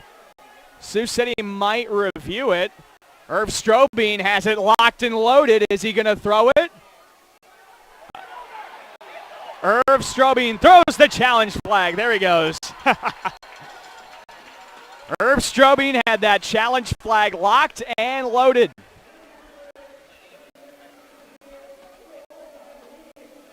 And we're going to have a media timeout with this replay review. So right now the ruling of a touchdown or no touchdown under review from our officiating crew with 6:31 left in the third. 28-24 Omaha. We'll be back in 1 minute to the Tyson Event Center's Fleet Farm Arena. You're listening to Bandit Indoor Football on 1470, 98.7 KWSL.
Welcome back to the Tyson Event Center's Fleet Farm Arena. Daniel Versteg with you here on 1470, 98.7 KWSL. Also on the iHeartRadio app and on 1470 KWSL.com. Also to those of you watching on Champions Indoor Football Network as well. Randy Hagedorn's come out from the tunnel, and he will be giving us our official ruling, see if Sioux City's got a touchdown or not. Here we go.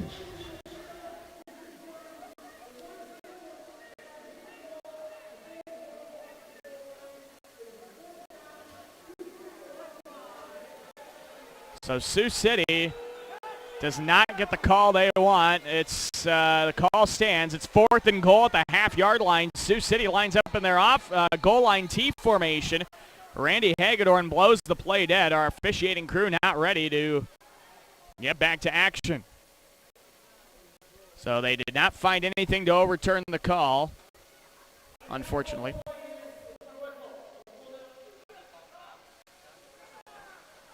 And now we're ready to get going here. 6:31 left in the third. Sioux City 4th and goal at the 1. Smith under center, 3 backs. Handoff up the middle. Prohaska leaps over the goal line and in for a touchdown. Drew Prohaska leaps over the offensive line, but there is a flag on the play, and it's illegal defense. Prohaska scores, and the Bandits lead for the first time in the ball game, 30-28 over Omaha. Sioux City leads over Omaha. And with 6:20 left in the third, the Bandits are going to try a point after to go up by 3. What a job by Prohaska. He got a ton of height leaping over the goal line. Look at that. What a beautiful leap right over the goal line. And Braden Mintz for the point after. Snap, hold by Smith. The kick is through the uprights and good. There we go. And the crowd goes wild on a point after by Braden Mintz. 31-28. Sioux City leads for the first time with 5:52 left in the third quarter. We're back in 30 seconds to the Tyson Event Center's Fleet Farm Arena. You're listening to Bandit Indoor Football on 1470, 98.7 KWSL.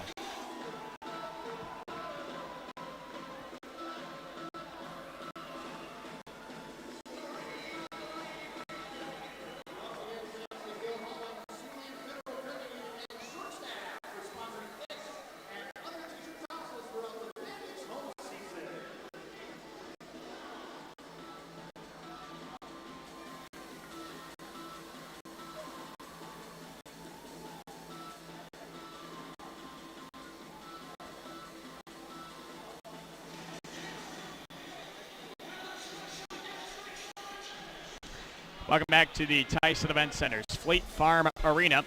Daniel Versteg with you here on 1470, 98.7 KWSL.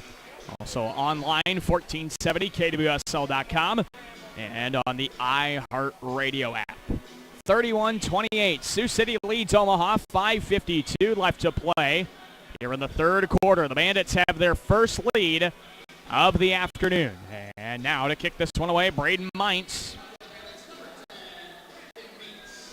Hoping to, one day we're going to get that PA announcer on the right track with his last name. Braden Mintz kicking this one away. Now here's a right-footed, high-end over-end kick. That backs Jones up midway through the end zone. Takes it out to the 5, left sideline, and he is swarmed and tackled at the 8 by Kamal Cass and Farden Allen on the stop. First down and 10 for Omaha at their own 9-yard line. All right, Omaha getting their first try of the second half after Sioux City's opening drive. Let's see what the actual numbers were on that one. Let's see. It says 2 plays for 5. That can't be right. It was 8 minutes and 33 seconds, though, of game action. That's quite a drive for Sioux City. Here's Andrew Jackson, though, in the gun. 2 receivers to his left and 1 to his right. Motions those receivers right side to make trips. Jackson hands it off up the middle. Jones has a hole. Left side. Oh, he got tripped up by Slugger before he could break it into the open field. Slugger brings him down to the 12. Gain of 3. And it is second down and 7. 4:52 left in the third. Omaha not getting probably the amount of possessions they were hoping for here in this third quarter. Now trailing by 3 to your Sioux City Bandits. Jackson in the gun. 2 receivers, motion right side to make trips.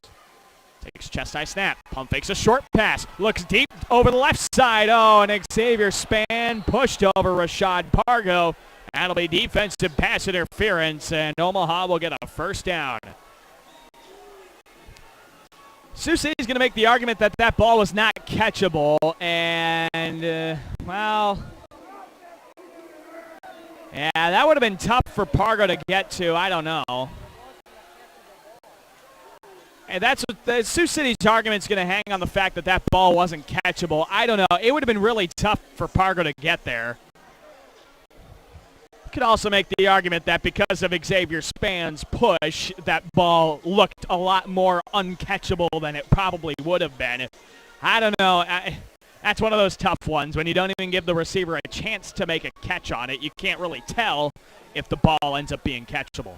But anyway, that pass interference makes it 1st and 10 for Omaha at the Sioux City 23-yard line.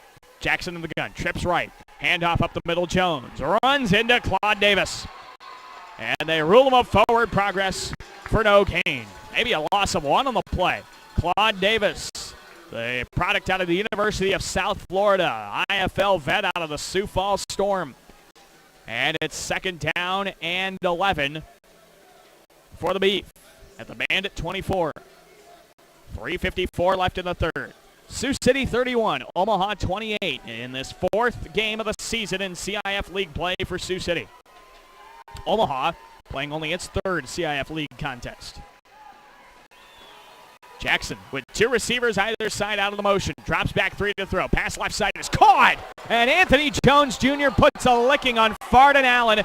And they're going to call Sioux City for targeting or unnecessary roughness or something. They're going to get an extra flag as a bench warning, potentially an unsportsmanlike conduct on Marlon Loban as well.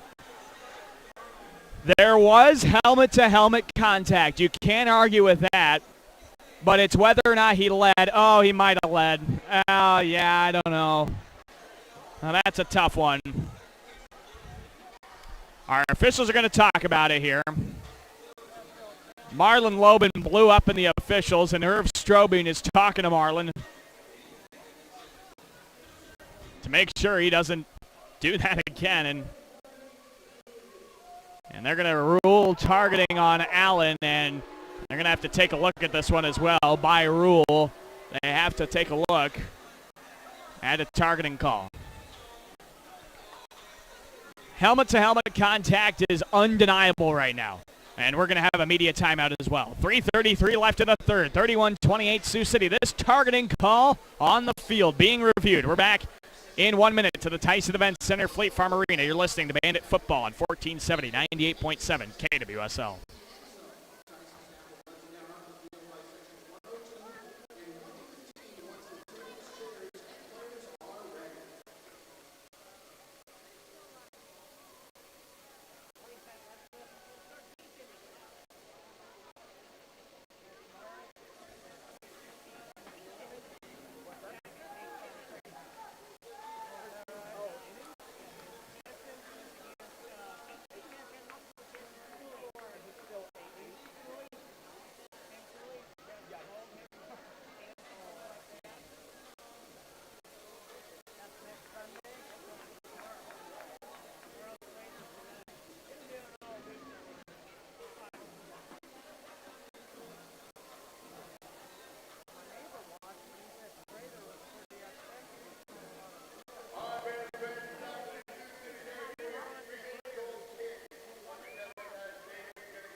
Welcome back to the Tyson Events Center's Fleet Farm Arena. Daniel Versteeg with you on 1470, 98.7 KWSL, 1470 KWSL.com, and also the iHeartRadio app. With 3:33 left in the third quarter. Sioux City 31, Omaha 28. Our officials come out after the targeting call.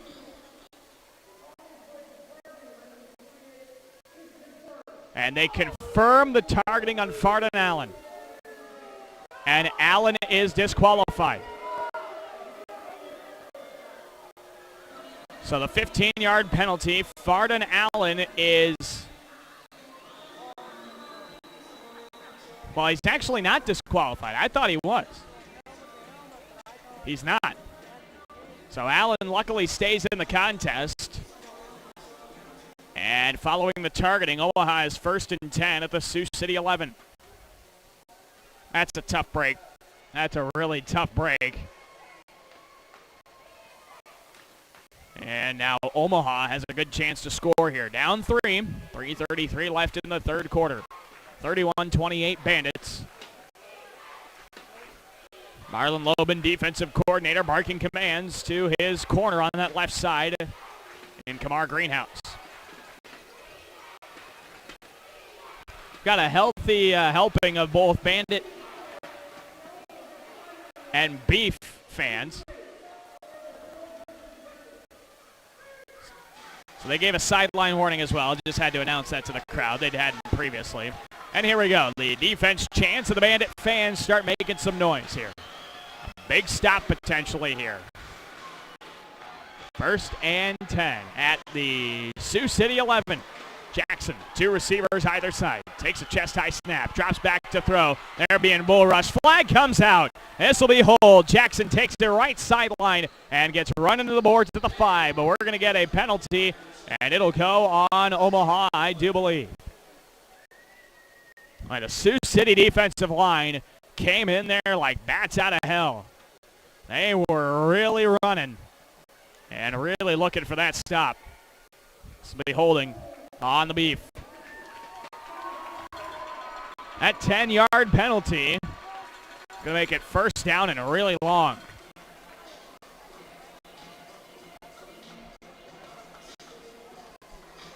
Let's see where they end up moving it back.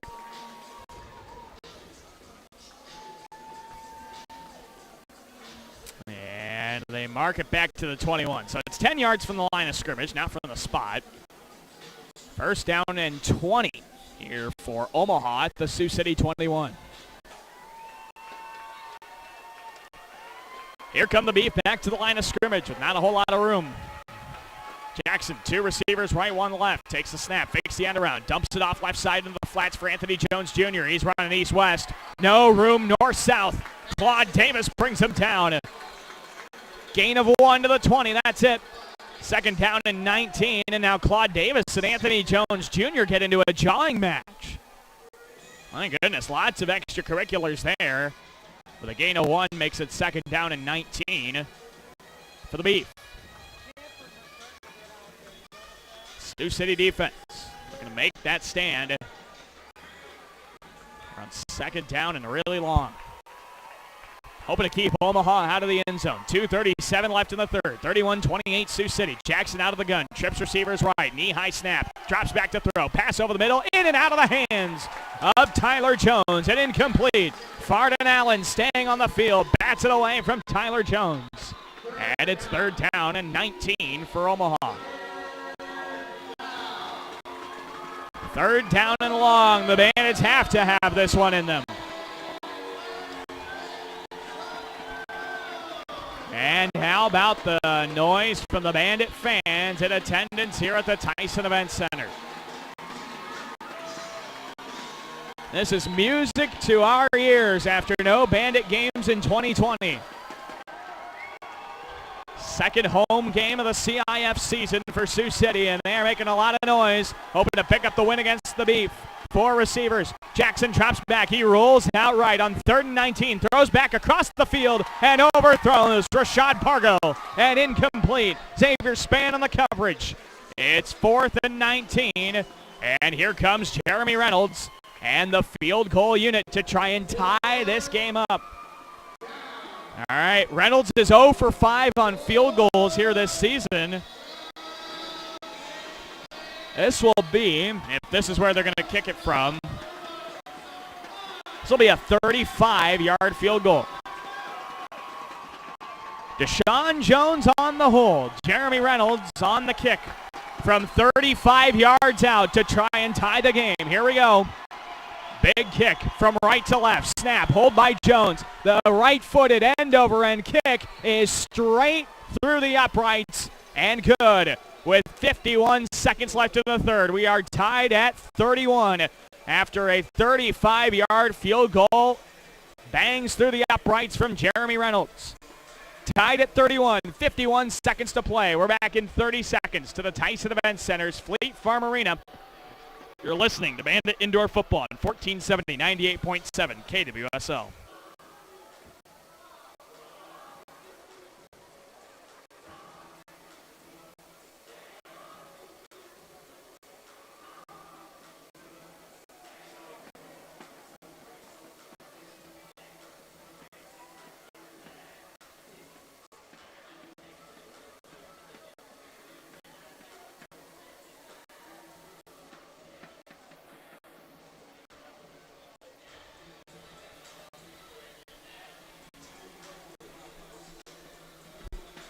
Welcome back to the Tyson Event Center's Fleet Farm Arena. Daniel Versteg with you here on 1470, 98.7 KWSL, also on the iHeartRadio app, and 1470KWSL.com. 51 seconds left in the third, tied at 31 between Sioux City and Omaha in Champions Indoor Football League play. Reynolds kicking this one away, sends a squibber up the left seam, bounces over Xavier Spann into the back corner of the end zone. He's got to get it out, and he does. Gets tripped up inside the 5. Well, luckily, Xavier Spann able to get out of the end zone, avoid a rouge. Oh, we've got a late flag that comes out as well. This is going to be on the Bandits, I have a bad feeling. And so Sioux City is going to have really bad field position here to start off this possession. Luckily, they don't give up a rouge. That's the important thing. Omaha and Sioux City remain tied at 31. With 43 seconds left to play in the third. Got a block in the back on the Bandits. So it's first down and 10 for Sioux City. They've got it at their own 1-yard line. Oof. Bad field position gets worse for Sioux City after that block in the back. First down and 10 at their own 1. See how they get out of this one. 37 seconds and counting left in the third. Daniel Smith under center. Single back. 2 receivers right, 1 left. He takes the snap, gives it up the middle. Kamal Cass gets tripped up but gets out of the end zone. And they rule him down at the 2. Gain of 1 gives some breathing room to Sioux City. And it's 2nd down and 9 for the Bandits at their own 2. 5 seconds left in the third. Sioux City is not going to get this play off before the end of the quarter. All right, so we head to the fourth quarter tied. 31 our score. Sioux City and Omaha in a good CIF League contest. We'll take a break, come back. Your fourth quarter is coming up next from the Tyson Event Center's Fleet Farm Arena. We're back in 1 minute. You're listening to Bandit Indoor Football on 1470, 98.7 KWSL.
Welcome back to the Tyson Event Center's Fleet Farm Arena.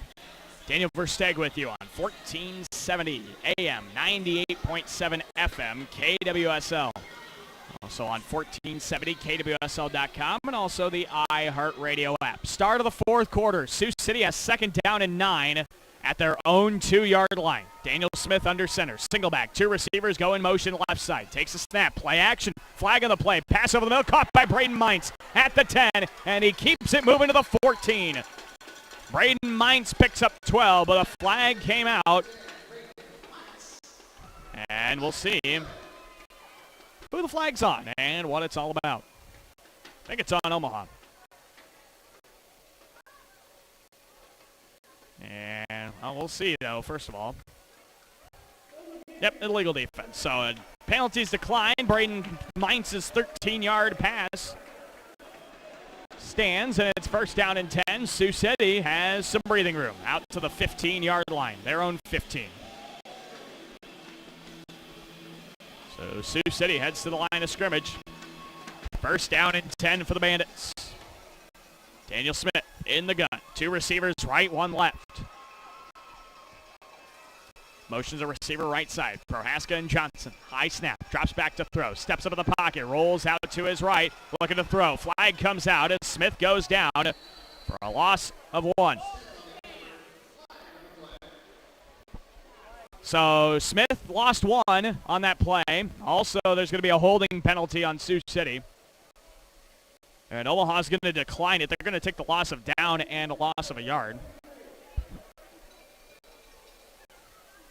So the flag's on Rashad Mungro for the hold. And the penalty. The penalty is accepted. It sounded like at first Omaha was going to decline it. But yeah, I think you take the yardage in this scenario, not the loss of a down. Because that does back Sioux City back into its own red zone. They're going to have 1st and 18 at their own 7. So Sioux City's got to work out of this scenario once again. Not quite as close to the end zone as they were to start. Smith under center, single back, 2 receivers go in motion left side. Play action fake, 5-step drop. Rolls out to his left, throws it left side and throws it away into the seats. Incomplete.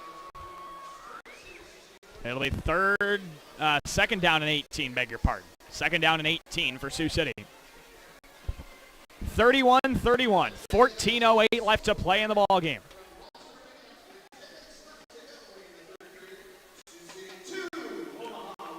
And Sioux City Musketeers have taken a 2-1 lead over the Lancers. Can catch that game over on 620 KMNS. Let's see how much time is left. Got 8:10 left in the third of that one. And Justin Ritzkovian puts the goal in at the 11:50 mark. That is a good sight to see. Sioux City looking to win this one in 2 games. Here's a 3-receiver set left side. Smith drops back on 2nd and 18. Looks to throw. Fires over the middle. Prohaska. It is behind him and incomplete. Hit afterwards from Malcolm McCoy. Smith threw it a little too far behind Prohaska for him to haul it in.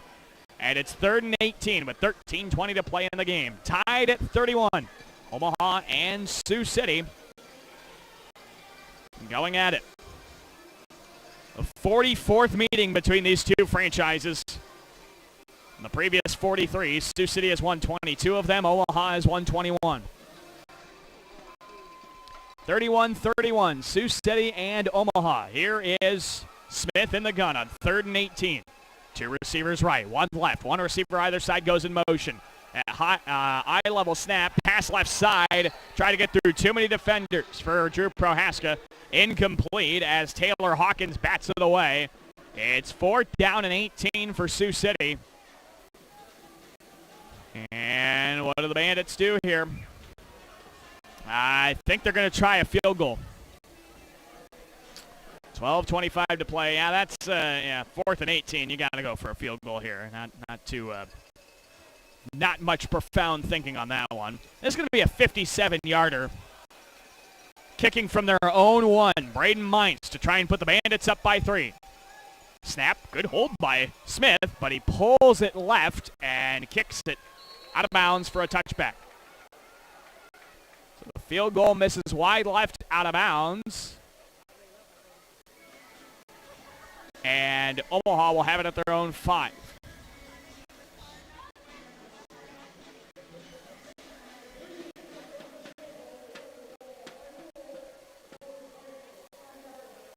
So 1st down and 10 here for Omaha after Randy Hagedorn gives the ruling. 1st and 10 of the 5 for Omaha. So you don't get the field goal, but Sioux City does pin Omaha back at its own 5. So here come the Beef offense after being held to only a field goal in their last possession. That did tie the game at 31. 11:57 to play. The Bandit defense looking for another one of those stops, hopefully with no points here on this possession. Jackson in the gun. 3 receivers left. 2 go in motion. Hand off up the middle to Sean Jones. Picks up 2, maybe 3, and he's tripped up and brought down by Farden Allen and Zach Slugger. Gain of 3 to the 8, and it's 2nd down and 7. Well, you know, when the Bandits and the Beef meet up, it's always a good one. And this one is living up to its hype. Sioux City scored 25 points in the second half against Omaha 2 weeks ago to beat them 33-22. And now it's 31-31 here. 2nd down and 7 at the 8.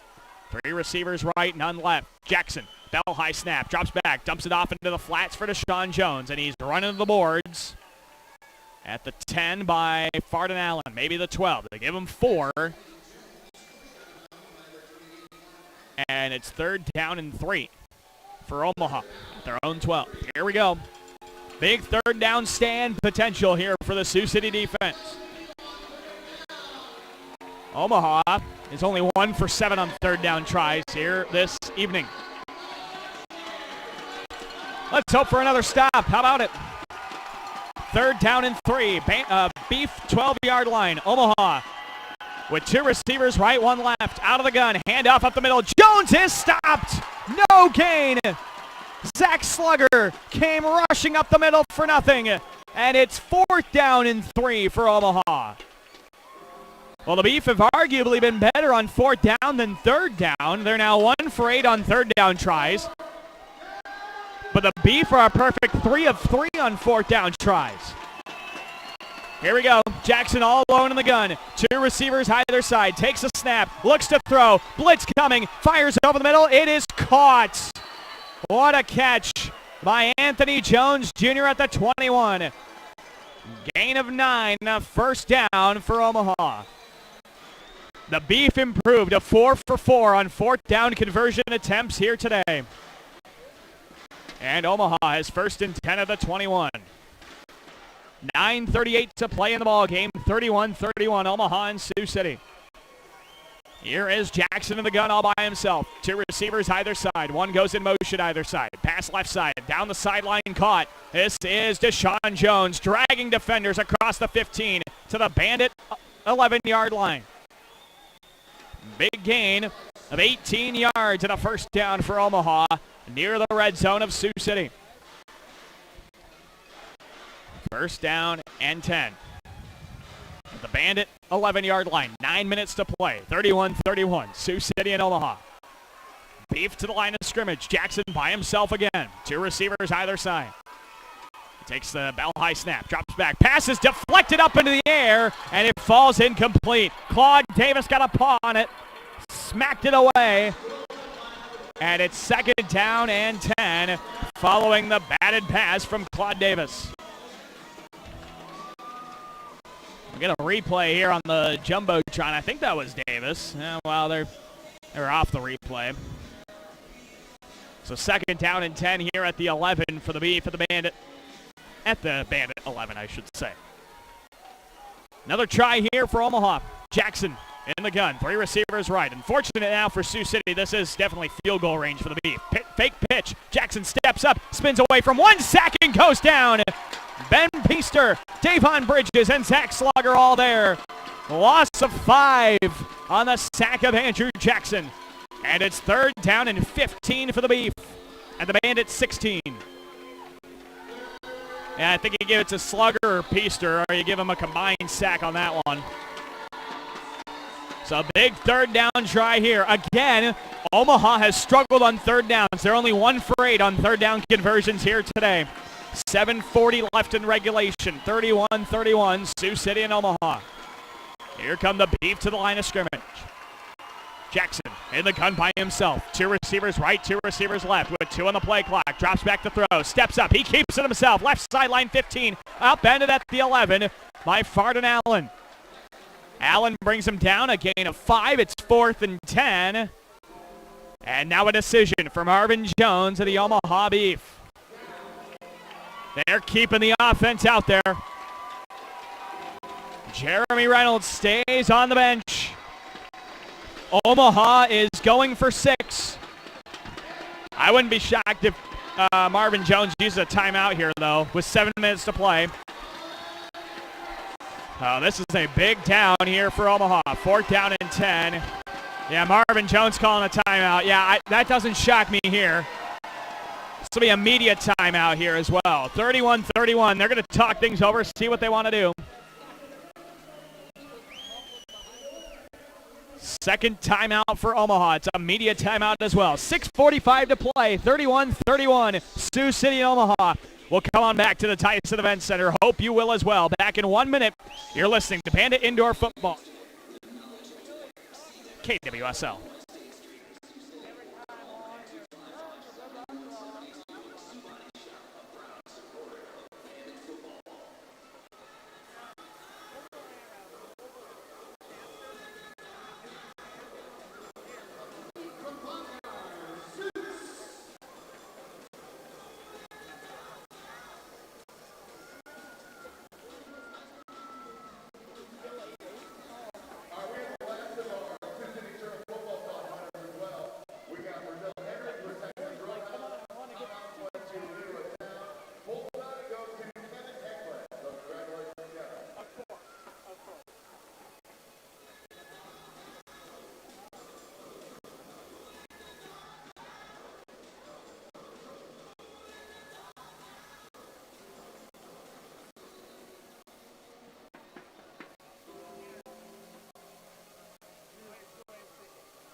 Welcome back to the Tyson Event Center's Fleet Farm Arena. Daniel Versteeg with you. 1470 98.7 KWSL. Also on the iHeartRadio app and 1470 KWSL.com. 6:45 to play. Sioux City and Omaha tied at 31. And the Beef will have 4th down and 10 at the Bandit 11-yard line. So let's see, Jeremy Reynolds is not out there. They're going to keep the field goal unit on the bench. And so Omaha's going to look to go for it here. 4th down and 10. As we now send our promotion off the field. Marlon Lobin starts trying to make the fans get up, make some noise here. 4th down and 10. It is noisy and just the way you like it here in indoor football.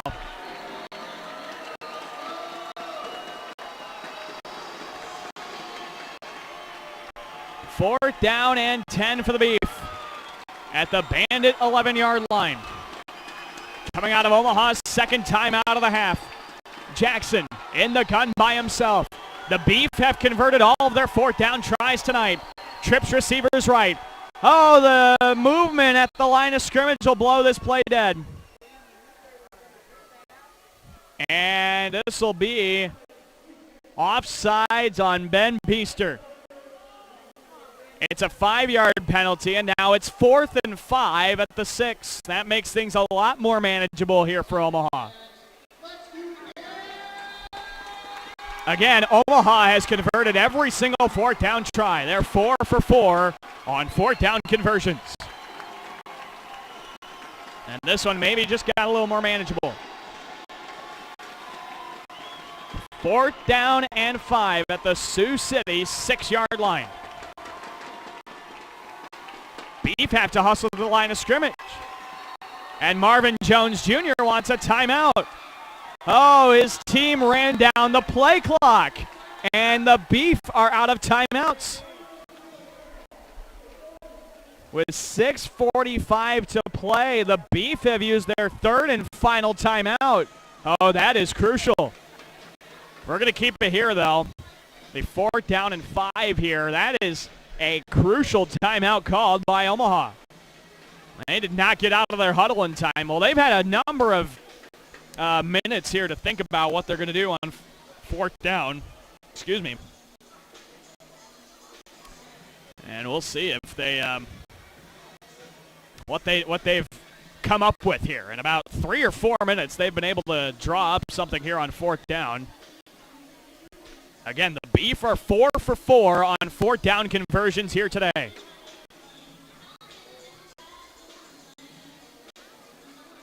Beef spending a lot of time in that huddle, and they start the play clock now. Here we go. Heading to the line of scrimmage. 4th and 5 at the Bandit 6. Jackson lines up in the gun with 2 receivers right, 1 left. Sends 2 in motion. Takes the snap, belt high, drops back to throw. Pass over the middle, that's caught. In the end zone for a touchdown. Tyler Jones hauls it in. And Omaha leads Sioux City 37-31. Here with 6:32 to play in regulation. And Tyler Jones and Anthony Jones Jr. bring the football to midfield and use it as a pillow to take a nap on the Tyson Event Center logo. That one might come back to bite Omaha if Sioux City can get a score in retaliation. Here comes the point after from Jeremy Reynolds. Try and put Omaha up by 7 with 6 minutes to play. Big kick for Reynolds. He has not missed a PAT all season. Sean Jones, the hold. The kick is blocked. It's picked up by Greenhouse. Takes it down the sideline. Midfield 20. Stiff arms a man down to the 10. He doesn't score, but the kick is blocked. And it's a 6-point Omaha lead. 37-31 with 5:40 to play in regulation. All right, Sioux City keeps it to 6. On the blocked field goal, the first miss from Reynolds this season on point afters. We'll take a break. We'll be back in 30 to the Tyson Event Center's Fleet Farm Arena. Don't go anywhere. You're listening to Bandit Indoor Football on 1470, 98.7 KWSL.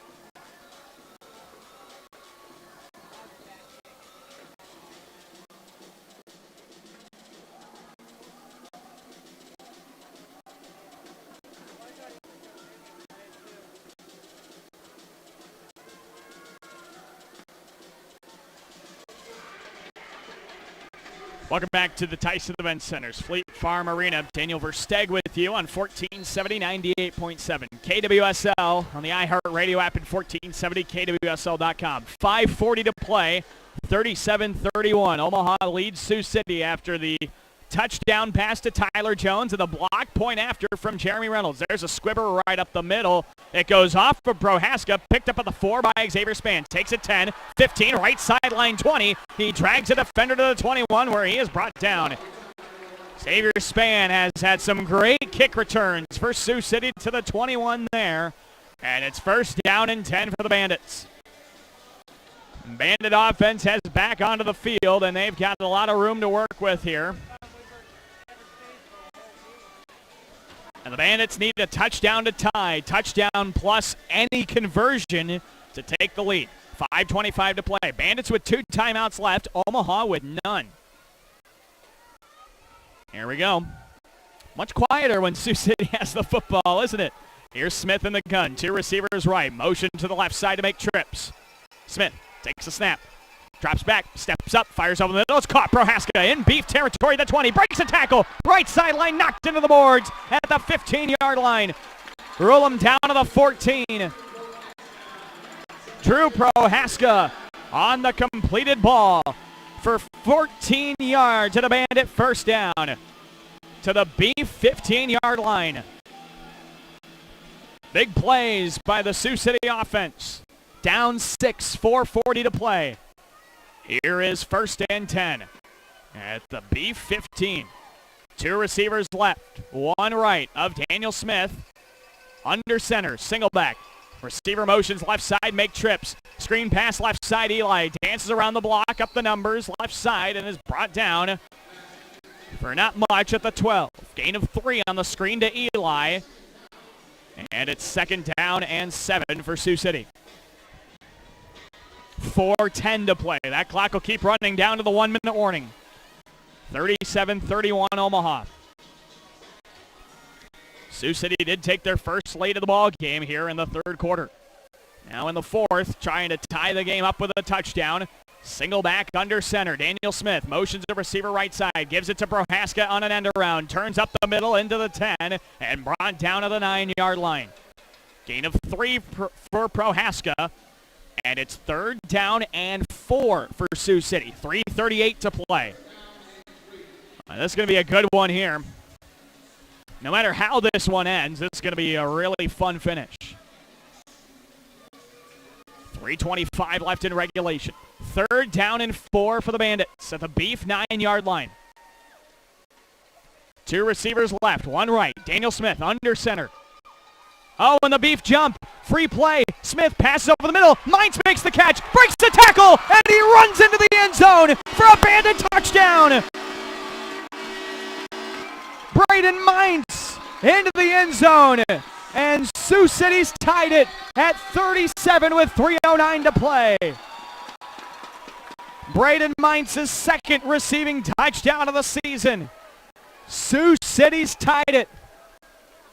37-37 with 3:09 to play. And now a point after kick for Braden Mines. Oh, these have been so inconsistent this season. We'll see if Mines has got a make in him late in this one to try and give the Bandits a 1-point lead. Daniel Smith on the hold. Snap. It's off. Hold is off of Claude Davis, and the kick bounces back to the 10-yard line. It rolls all the way to the 5. Mines dives on it and takes the loss. The kick is blocked, and we remain tied at 37 with 3:09 left in regulation. Oh, boy, this one's tied. Omaha will get the football with no timeouts left when we return to the Tyson Event Center in 30 seconds. Tied at 37, 3:09 to play. Back in 30 here on 1470, 98.7 KWSL.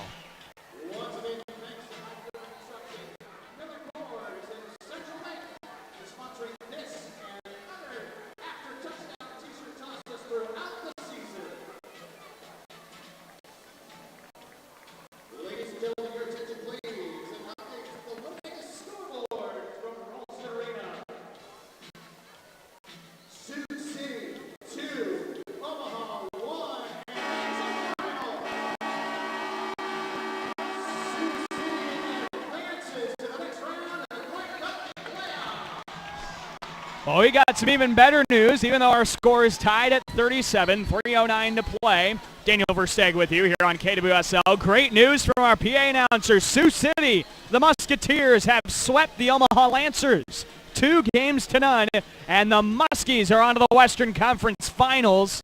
And they'll be playing the winner of either Fargo or Tri-City.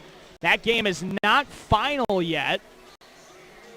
But right now, Fargo holds a 3-2 lead over Tri-City. We might have the top two seeds in the Western Conference get bounced out in the Western Conference semifinals. But more importantly, Sioux City Musketeers are on to the Western Conference Finals. Congrats to Sioux City on the sweep of Omaha. But here we are back to indoor football, 37-37, 3:09 to play in regulation. Braden Mines sends a high right-footed end-over-end kick, backs to Sean Jones up into the end zone, takes it out, 5-10, left sideline 15, and he's wrapped up and brought down, driven backwards by Braden Mines at the 13-yard line. And so the Beef have 1st and 10 inside the 3. Inside of 3 minutes to play, they'll have it at their own 13. So congrats to the Musketeers and Coach Luke Strand. What a run they've been on. They won 12 of the last 13 regular season contests and now sweep Omaha. They are 14-1 over the last 15 hockey games. Not shabby at all. 1st and 10 here for Omaha, though, at their own 13. Jackson, 2 receivers left, 2 receivers right by himself in the gun. 2.5 minutes left in the game. Chest high snap, pass left side, incomplete. Xavier Span comes flying in to jar it out of Rashad Pargo's hands. And the incompletion makes it 2nd down and 10. Here with 2:20 left to play in the 4th quarter. Game is tied, 37-37. We might be seeing overtime here, folks. 2nd down and 10 for the Beef. Jackson in the gun, motions a receiver right side to make trips. Takes the belt high snap, drops back, pass over the middle, caught. Tyler Jones hauls it in at the 15, takes it up to the 19, picks up 6, and it's 3rd down and 4 for Omaha. 3rd and 4. Sioux City's done a good job of forcing 4th downs, but unfortunately they've been unable to stop Omaha on 4th downs here today. Minute 32, we're close to the 1-minute mark. 3rd down and 4. Beef at their own 19. 4 receivers. Jackson by himself with a gun. Takes a snap, drops back, pass left side caught. Deshaun Jones, left sideline, run out of bounds inside the 20 at the Bandit 18. 1st down completion on 3rd down for the Beef. And they have 1st and 10 of the Bandit 18. 1:08 to play, and the clock's going to tick down. And we're going to have the 1-minute warning here in the 4th quarter. Here it is, 1-minute warning, 37-37. Our final 60 seconds comes with the game tied. We'll take a break, catch our breath. 37-37, Sioux City and Omaha tied with a minute left in regulation. We're back in 1 minute to the Tyson here on 1470, 98.7 KWSL.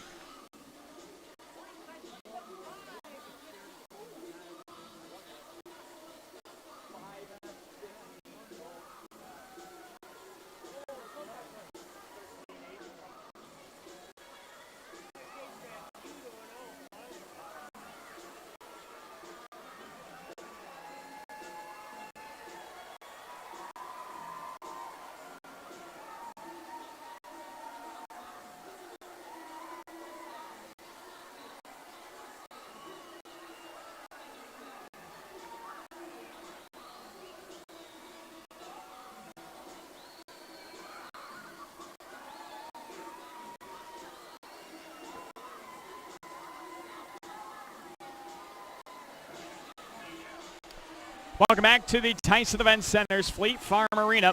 Daniel Versteg with you on 1470, 98.7 KWSL. 1 minute remaining here in the fourth quarter. Sioux City and Omaha tied at 37 here in this contest. And Sioux City, or Omaha, excuse me, will have it at the Bandit 18-yard line with 1st and 10 out of this media timeout.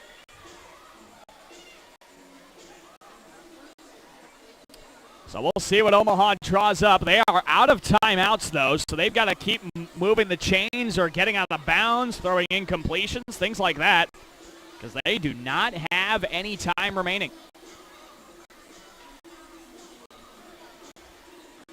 Or any timeouts remaining, I should say. 1 minute left. 37-37. Sioux City and Omaha knotted up. Coming out of the 1 minute warning, we're ready to go. I think anyway.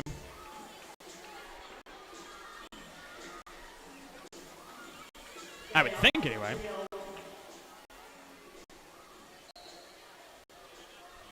Here we go. 1 minute warning to determine who wins. Who is getting out of here a winner. If Omaha wins, they'll have their first win of the CIF season, CIF regular season. And if Sioux City wins, they'll take over sole possession of second place. 1st and 10, Bandit 18, 1 minute remaining to determine a winner. Tied at 37. Jackson, 4 receivers, 2 on either side. Bell high snap, steps up in the pocket, and he goes down. Ben Peaster brings him down to the line of scrimmage. It's 2nd down and 10. The clock didn't run. Oh my goodness, the clock didn't run. Come on. And now it starts running. We just, of course, now realized it at the end of the play. It took it down to 57 seconds left.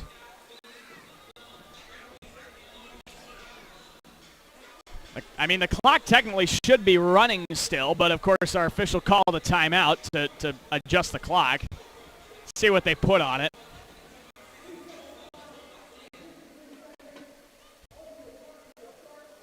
So they set it to 53 seconds. The clock starts on Randy Hagedorn's ready here. 2nd down and 10 at the Bandit 18. Clock starts running. Here we go. 50 seconds left in the game. 37-37, Sioux City and Omaha. 4 receivers. Jackson by himself. 3-man rush. Fires over the middle. Passes overthrown of Rashad Pargo. Incomplete. Span on the coverage. It's 3rd down and 10. Clock stops at 42 seconds left in regulation. Omaha out of timeouts. 37-37. Beef and Bandits knotted up in this one. 3rd down and 10. Do the Bandit defense have another stop in them? This is the million-dollar question. They've been asked a lot of them here tonight. And we'll see what they got here. 3rd down and 10. Bandit 18. 3 receivers right of Jackson in the gun. Takes a chest-high snap. Drops back. Pass right side is batted away by Kamar Greenhouse. He almost jumped it and took it to the house. But it's incomplete. We'll take it. 38 seconds to play. And it's 4th down and 10. Oh, Kamar Greenhouse read that pass like a book. And if he picked it off, probably would be going for a touchdown. But instead, it's 4th and 10. The Beef have not been stopped on 4th downs tonight. They're 5 for 5. Can the Bandits get one final stop here? 38 seconds to play. Oh, they're actually going for a field goal. Beg your pardon. Field goal here for Jeremy Reynolds. 33-yarder from midfield. The Bandits have a block in them maybe. Here's the snap. Hold. Field goal kick is good. Jeremy Reynolds converts it from 33, and the Beef lead 40-37 with 34 seconds to play.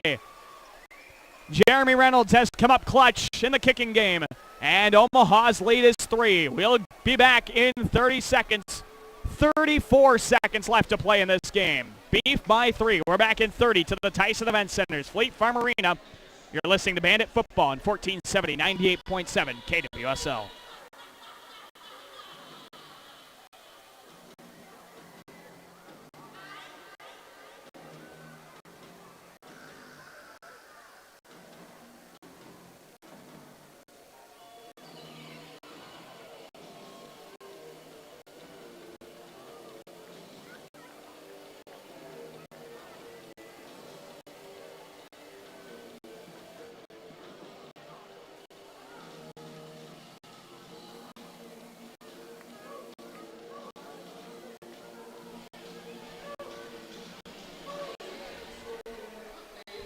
Welcome back to the Tyson Event Center's Fleet Farm Arena. 34 seconds left in regulation. Omaha 40, Sioux City 37. Bandits will get the football with 2 timeouts remaining. And Omaha will be kicking this one from Jeremy Reynolds to Xavier Span. Bandits 2 timeouts remaining. 34 seconds left in regulation. Here we go. Reynolds sends a deep right-footed end-over-end kick. Bounces into the corner. It is ricocheted. It is fumbled. And it is picked up by Omaha and scored for a touchdown. It is scored by the beef. Flag comes out. And it's 46-37 Omaha. They kicked it deep into the right corner. And Sioux City could not recover it. Prohaska and Span got caught fighting for it. And it was Deshaun Jones who picks it up and takes it into the end zone for 6. What a disappointing way to give up a score. Our officials are talking about it, but I don't know what you could call here that would get this one out of the take the touchdown away. I just don't see it. 46-37 Omaha. 31 seconds to play. What's the flag? They're putting the play under review. I don't know what they're going to be looking at. Other than, I mean, that's definitely a touchdown. No ifs, ands, or buts about it. But while they're taking a look at this one, we'll get a break in. We'll be back in 30 seconds to the Tyson. You're listening to Bandit Football on 1470, 98.7 KWSL.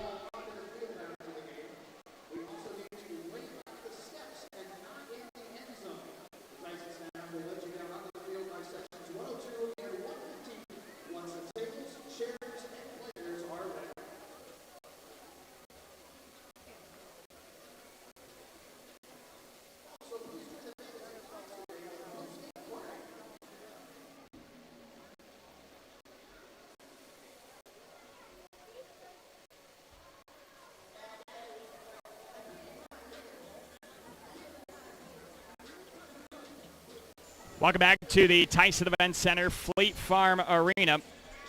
Daniel Versteg with you here on 1470, 98.7 KWSL. Omaha scores a touchdown on their kickoff and leads Sioux City 46-37 with 31 seconds to play. But the play being under review here, and I don't know what they're going to find that could go in Sioux City's favor. Just a poorly played kickoff by Xavier Span and Drew Prohaska. And Sioux City is going to drop to 500 on that. What a tough way. And that is a really crucial. Doesn't even give the offense a chance to possess the football and score. But our officials are taking a look at it because it is a scoring play. Again, I'm not sure what they're going to find that'll make Bandit fans happy or change the outcome of that play any. Unless Deshaun Jones got out of bounds before the touchdown, but I just don't know. I don't see how this goes any way other than a touchdown for Omaha. Officials are going to take a while with this one, and I understand that. Want to make sure they get the call right.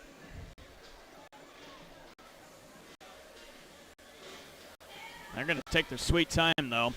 I do want to remind you that, the next Bandit broadcast comes Saturday in Wichita. Bandits take it on the Force.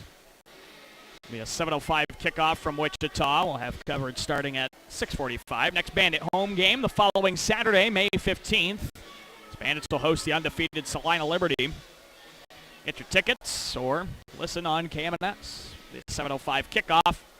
A 6:45 pregame again for that one. Those are our next 2 Bandit football broadcasts.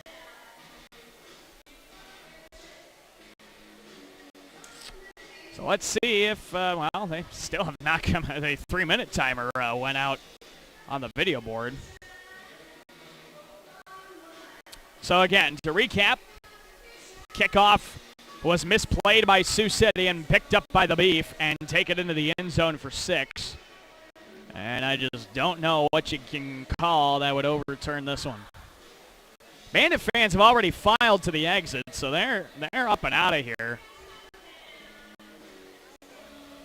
And I think they see the writing on the wall. There's nothing that can really overturn this one. Well, special teams has helped Sioux City already tonight with a kick return touchdown, but it has hindered them for the most part with kicking and kick return fielding. That kick was perfectly placed, though, by Jeremy Reynolds. Deep in the corner. Got a great bounce off the boards. And Sioux City just could not field it cleanly to keep it in play. Well, our officials are taking quite a while to look at this one. Coming up on our post game, we'll recap the stats of this one and wrap it up here from the Tyson. Here come our officials after, I think, probably about 4 to 5 minutes. Randy Hagedorn and our judges come out. And we'll see what the call is from Randy Hagedorn once he comes on the mic. Here we go. I think.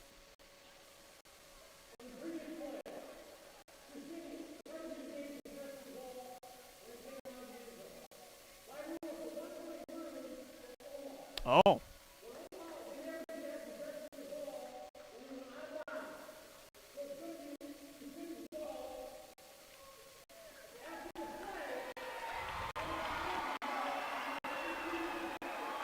Okay, so I know that might have been tough to hear.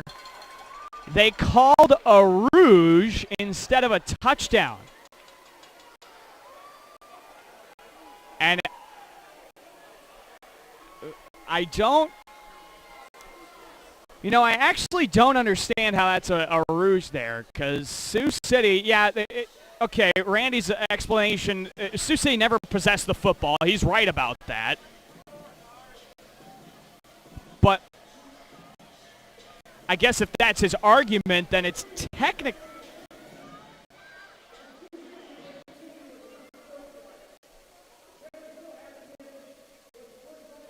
So it'll be 1st and 10 here for Sioux City.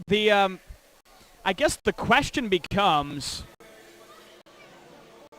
I think what should have happened here, if you want my expertise, and again, I'm not an indoor football rules expert, but I think Omaha should have been awarded the football at the 1. Because, again, if you think of onside kick rules, you technically are not able to advance the football after receiving an onside kick. And so, by that rule, I would think Omaha should get the football at the 1. And it should be 40-37. It should be Omaha football, I think. But the Bandits... Actually, that's the best thing that could have happened for Sioux City on that play. Omaha gets a rouge. They're up 41-37. So the field goal to tie is out of question, but the Bandits can still win it on a touchdown.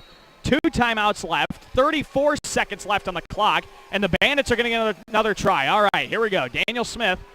Bandits get bailed out here. 2 receivers go in motion. Smith drops back to throw. Rolls out to his right. Fires toward the sideline. Pass is tipped up in the air and incomplete. In and out of the hands of Braden Mines. 2nd down and 10 for Sioux City at their own 2 with 30 seconds to play. Well, all of this means not over yet. The Bandit fans that exited, I hope they're missing out on this one. I hope Sioux City comes back and wins it. And the Bandit fans that left feel really, really bad about themselves. Here's Smith dropping back to throw on 2nd and 10. Steps up, and he gets sacked out of the end zone at the 1. And a timeout is going to be forced to be used by Sioux City with 23 seconds to play. Well, Sioux City might squander this one away anyway.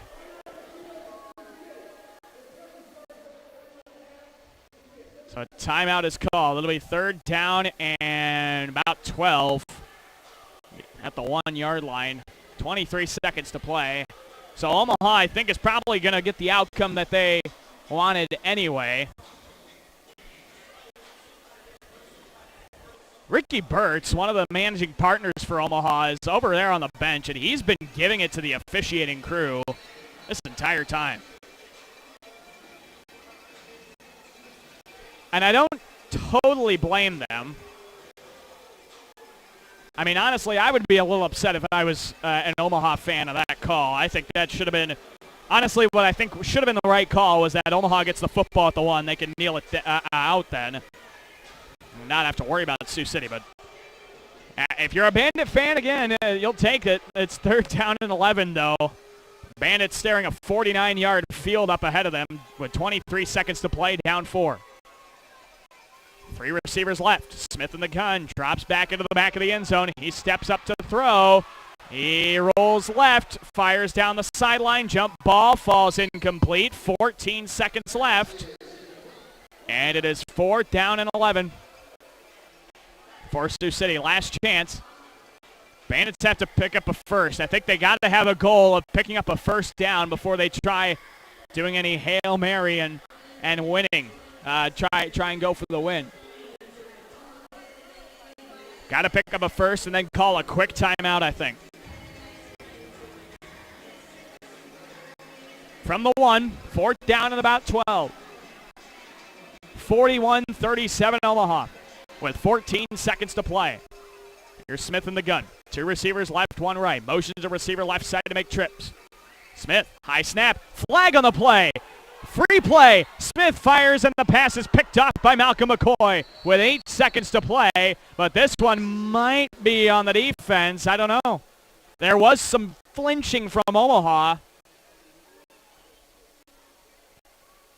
But we'll see. I don't know. We'll see what this call is from Randy Hagedorn. There was slight movement from the defensive nose guard for Omaha. 8 seconds remain, but the result of the play was an interception.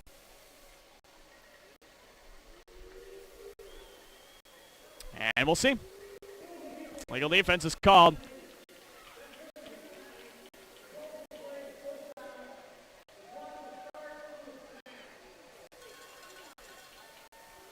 So, wait a minute.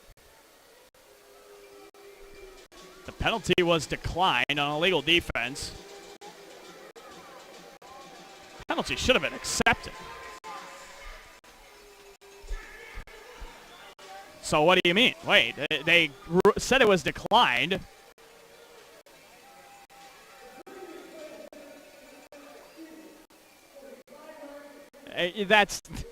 That sounds more like it. Okay, the penalty was accepted, so it'll be 4th down and 7 here for the Bandits at their own 6. A little bit of breathing room. 8 seconds to play. Still need kind of a Hail Mary. Try and win it.